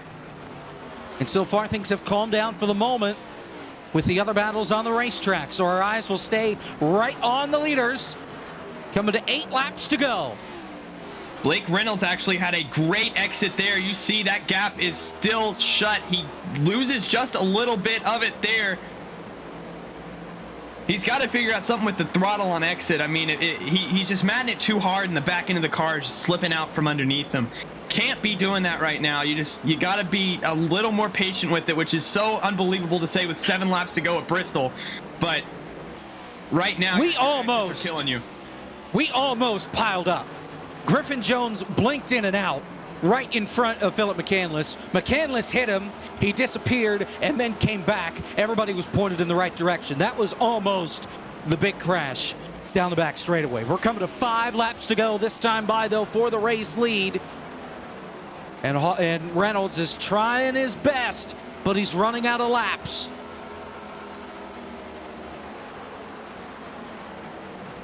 Really aggressive on corner entry there for Blake Reynolds. He's going to stick that car to the bottom, let his momentum carry him all the way up against the high side optimal line. Still not enough. Dylan Basin holding strong. And what a statement win this would be for the Dylan Basin program. Blake Reynolds certainly would like a win to keep the momentum going. But he is running out of laps. 3 laps to go. For Dylan Basin to hold on. For Basin, this would be, win number One. Has not won this season. Missed the playoffs. And now trying to capitalize for that. And he's pulling away from Reynolds. Coming to the white flag this time. Dylan Basin into 3 and 4. Trying to navigate the lap traffic. He's in the middle 3 wide. White flag. One more lap to go from Bristol. As long as everybody can keep the cars pointed in the right direction, Basin continues to pull away. One lap car on the outside into turn number 3. Dylan Basin going to get win number 1 on the season. He will win the Kick in the Tires playoff cutoff race 300 at Bristol. Yeah, great race by Dylan Basin. I mean, had the dominant car of the night, led basically the first and second stages, fell back for that first half of stage 3, and just came back and never looked back, really. That 04 holds off Blake Reynolds. We'll get points calculated here. Should have something figured out, but Dylan Basin going to burn it down on the front stretch, and he deserves it, man. What a drive for that 04. First win on the season for Dylan Basin in that 04. As far as points are concerned, Zwack finishes 6th. Cosmonaut Eshu finishes 17th. Logan Helton finishes 31st. Jonathan Oates finishes 33rd. Chris Wetz finishes 35th. So presumably, Wetz, Oates, Zwack are out. I would likely think Helton is out and Tinsley stays in on the skin of his teeth, but we'll find out. No, because Cosman would pass Tinsley. Because he needed to finish 22nd, he finished 17th. So Tinsley, I think, would be the cut line then? Yeah, so the 3 I'm looking at right here are going to be, I believe, Cosman, Helton, and Tinsley. Those 3 are fighting for 2 spots. One of themselves are they're gonna be on the outside looking in. I would have to presume that's Logan Helton, but we can't know for sure until we get official word from our FTF admins. They are working diligently to crunch those numbers for us. Yep, we'll figure it out. Let's go through results. Dylan Basin, your winner. Blake Reynolds, 2nd. Michael P. Frisch, 3rd. Kevin McAdams, 4th. Matt Danson finishes 5th. Matthew Zwack, 6th. Kevin King, 7th. Nate Stewart, 8th. Philip McCandless, a great race for him. He comes home in 9th. And Tyler Gary finishes in the 10th spot. Looking back at 11th, Michael Cozy Jr. after starting 7th, Brandon Hawken in 12th, Jordan Worth 13th, Nathan Rabideau 14th, Jordan Kuntz in the 15th position, David Cabrera in 16th, Cosman Ionescu in 17th, Lucas Plessel in 18th, Corey Cook in 19th, and Jake Poulin, those latter half going to find themselves 1 lap down. Spencer Preet finishes 21st. He had a good car tonight. Got caught up in some damage, though, and finishes a lap down in 21st. Colin Nix, 22nd. Ryan O'Rocky, 23rd. Art Reimer, 24th. Tyler Lannon, 25th. Cody Webster, 26th. Devin Mistak, 27th. Griffin Jones, 28th. Brett Punkari, 29th. Andy Margot, public enemy number 1, at least in tonight's race, finishes in 30th. Logan Helton had a rough night. He comes home 31st. Spencer Ray in 32nd. Jonathan Oates in 33rd. He will most likely be out of the playoffs. Scotty Smith in 34th. Chris Wetz as well, with Logan Helton and Jonathan Oates in 35th. Brian Mercurio in 36th. Good thing he was locked in. Robert Dorman in 37th. Dylan Dreiling in 38th. Cole Freilich in 39th. And Josh Parker will find himself at 40th, 158 laps down. And the rest, Aaron Brown, Josh Stoltz, Craig Hawkins in the used car lot for tonight. Let's talk with some folks. Let's start with our race winner, Dylan Basin. Had the field covered. Fastest car on the racetrack tonight. And what did it take there to hold off Blake Reynolds down the stretch?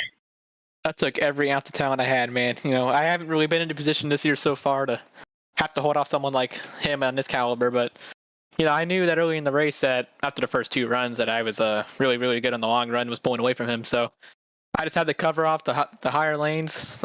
Earlier this week in some of the fixed races, I've learned my mistakes about not covering the top and getting past and losing the race. So right there, I just held top, and I knew his tires were going to give out eventually because he was running higher on the beginning of the run. I was running bottom, saving still. So I was just trying to be patient, not trying to drive over myself and use up my tires early. Saved it, and then drove back to the field. Got a little lucky with Zlack getting moved out of the way and stuff, and it got us to win. How about racing those lap cars? I know they were not your friends tonight and not the friends of many others out on the racetrack. Yeah, I mean, thanks to all of those guys that got out of the way, but really the issue is it's not just getting out of the way. I don't care if you hold me up for a lap or two, but don't go 3 wide and then start door bringing in front of the leader and then bounce off the wall and wreck them out. I mean, 3 leaders tonight got wrecked by a lap car. It's just not good. So, stuff like that needs to be fixed, but, it's more of a Bristol thing. So I don't think we'll see it as much as the next few weeks. Nonetheless, big win tonight here from Bristol. Looking ahead, Texas is next week. Thoughts on trying to go back-to-back? I mean, Texas is probably one of my best tracks along with this. So, top split NIS, I managed to pull out a win there too, so we'll see how it goes. Dylan Basin, your race winner tonight from Bristol. Thanks for your time, Dylan. Best of luck next week. Yep, thank you guys. There's your race winner. Now let's talk with second place driver Blake Reynolds with Caleb Hoffman. Well, Blake, we saw you trying to scale up Dylan Basin for the last, felt like 50 laps there, just weren't able to close it out. What do you think was the difference between you and the 04 machine there tonight? Well, he was gapping us in the long run, man, and I couldn't figure it out until that last run. And obviously I matched him and got to the traffic, and I just couldn't do anything. Turned out 4th gear, shifting down to 4th, ended up being pretty good, and I was just looking through the replay, and the top 4 that pulled a gap there at the end were all in 4th gear, and everyone 5th on back was in 5th. So the people that figured it out got up to the front and made up time. Absolutely, and looking at the points coming into tonight, you were only 46 above the cut line. That's a fair amount of buffer to have, but obviously you needed a good run tonight. How does it feel to be able to come in here, finish second, and have yourself a good, clean run? It feels good, especially at Bristol. It tends to be a thing, and especially with FTF, and the fact that there were no cars that were going to be out of the race, no one DNQ'd, so I knew there was going to be some slower lap traffic, and there was, and I was lucky enough not to get taken out by any of the lap cars. Unfortunately for some other people like Gary there, it didn't happen for him, but it feels good. I wanted to win, get some playoff points. I couldn't win any stages, so I'll just take what I have buffered up, if at all, in this round, and go on to the next round and try to just open it up with a win. Yeah, absolutely, and now that you're in the round of 12, how do you look forward to that round? We got an interesting mix of tracks with Texas, Talladega, Charlotte, Roval. What are just general thoughts on how those races will shake out for you? Texas, I'm not sure how it'll be. Next gen tends to be pretty fun at some of the boring tracks, so we'll see how that is. Talladega is Talladega, and then the Roval, I think the road racers will step up. I like to call myself a road racer, but FTF's got a lot of them, so we'll see how this round goes. I'll have to hope I get solid points in the first 2, and then maybe get that dub at Charlotte Roval. Absolutely. Well, second place finish tonight. Your quest for the Barr Visuals FTF Cup Series Championship will continue on to the round of 12. Thank you for your time tonight. Congratulations once again. Yeah, thank you. Real quick, I want to thank, obviously, new partner in the car, Apex Gaming PCs. Real slick scheme. Thank you, Cosmin Uneshu, Splashing Graphics, for that. And shout out you at FTF GG. We'll see you Thursday night for SimCar. Thank you.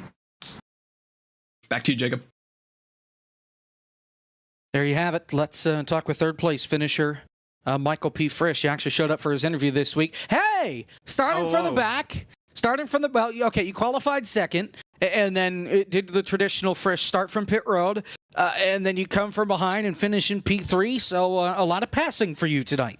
Yeah, it's fun to pass a lot of cars, especially at Bristol. A lot of people are scared to pass cars, but this is actually one of the places I set them up pretty well and just start ripping them off. But no, tonight we treated it pretty easily. We're pretty much locked in going into this race just at the start. So it was all fun and games, trying to get some stage points besides the first stage. But we got some stage points in the second one. But no, it was fun watching Blake and Basin battle up there the last 30 laps. I gave it everything I had. My right front was yelling and screaming at me those last 10 laps. Well, and you were closing in on those guys as well. If Reynolds had a shot to get to base in there and put on a battle, do you think he would have been able to make it a 3-car show at the front? Oh, for sure, because if Blake even touched base and went up the track, they definitely would have even checked up more, and that would have allowed me to get to their back bumper, and then I just would have gave them hell, even more hell. So, yeah, I think I would have had a shot, but other than that, they held a tight line there. It was very, very hard to hit the line consistently over and over quick, I do say that. Texas next week. Thoughts on Texas? I wish it was a Walmart parking lot, honestly, but we'll go there. We'll go there. We have no shot at honestly winning. Texas is one of probably tracks I really struggle at. But we'll go try to salvage points, get up maybe a top 5. We'll see. But probably no chances of winning. But hey, well, you don't need to. I mean, a win locks you in, but like it's nice getting a nice points buffer going into. I think we go Dega after Texas. Dega and then the Roval. Yeah, so a lot of chaos comes your way. Oh, well, yeah, but I mean, we run consistently good at the Roval. I mean, I'm not one of the top guys on the Roval, but I would say I'm a top 8, top 5 road ringer at the Roval. I'm pretty quick. So me and Cozy had a couple battles. I'm pretty sure you seen from the core. But yeah. But we'll keep the head up, keep momentum going, and keep it going. All right, thanks, Frisch. Thanks for your time. We'll see you next week. Thank you. Michael P. Frisch, 3rd place finisher tonight from Bristol. Quickly, points update. I don't know if Zach has it updated on screen, and I also don't care. So let's just run down through the order. Guys locked in.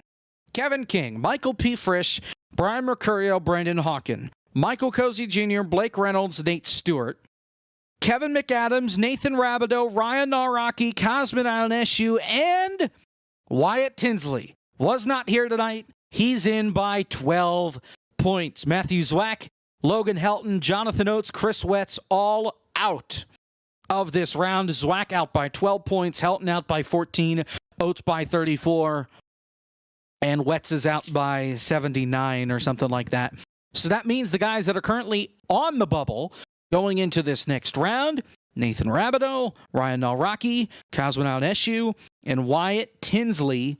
Rabideau is 46 points behind Kevin McAdams going into this first race at Texas. McAdams is the cut line, 46 above it, Caleb.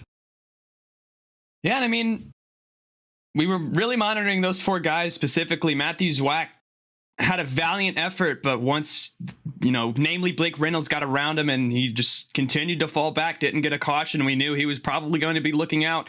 Logan Helton had a rough night. Jonathan Oates, another one of those guys who had a rough night. Chris Wetz had, just tough break for all those guys, and that'll happen to you here at Bristol. Sucks that their run for a championship has to end, but we got to whittle it down somehow. You get you see the points on screen here, but Bristol will do that to you. And looking forward to Texas, Talladega, Charlotte Roval, we're going to have a lot of similar things like that. Next round, 4 more guys got to go. And we're starting to get to that point where it's going to be some good race contending cars that we start to see eliminated. So that'll be fun. Lots of drama next round for sure. No doubt about it. Coming up next on FTF.GG, short course is back tomorrow night at 9:20 from Bark River. The Martinsville 300 with the late models, that's coming up. Wednesday is qualifying at 7 o'clock. The race is Thursday night at 7 o'clock right here on FTF.GG. SimCar also that night at 8:30 from Long Beach. The Barr Visual FTF Cup Series is back a week from yesterday. So Saturday, 9:45 from Texas. Then the Winsdale Gen 4 Challenge returns a week from tonight, 8 o'clock. From Kansas. All that more you can find right here on FTF.GG. For everybody at FTF, for Zach Johnson, our producer, for Caleb Hoffman alongside me, I'm Jacob Pitts. Thanks for watching. Dylan Basin, your winner tonight from Bristol.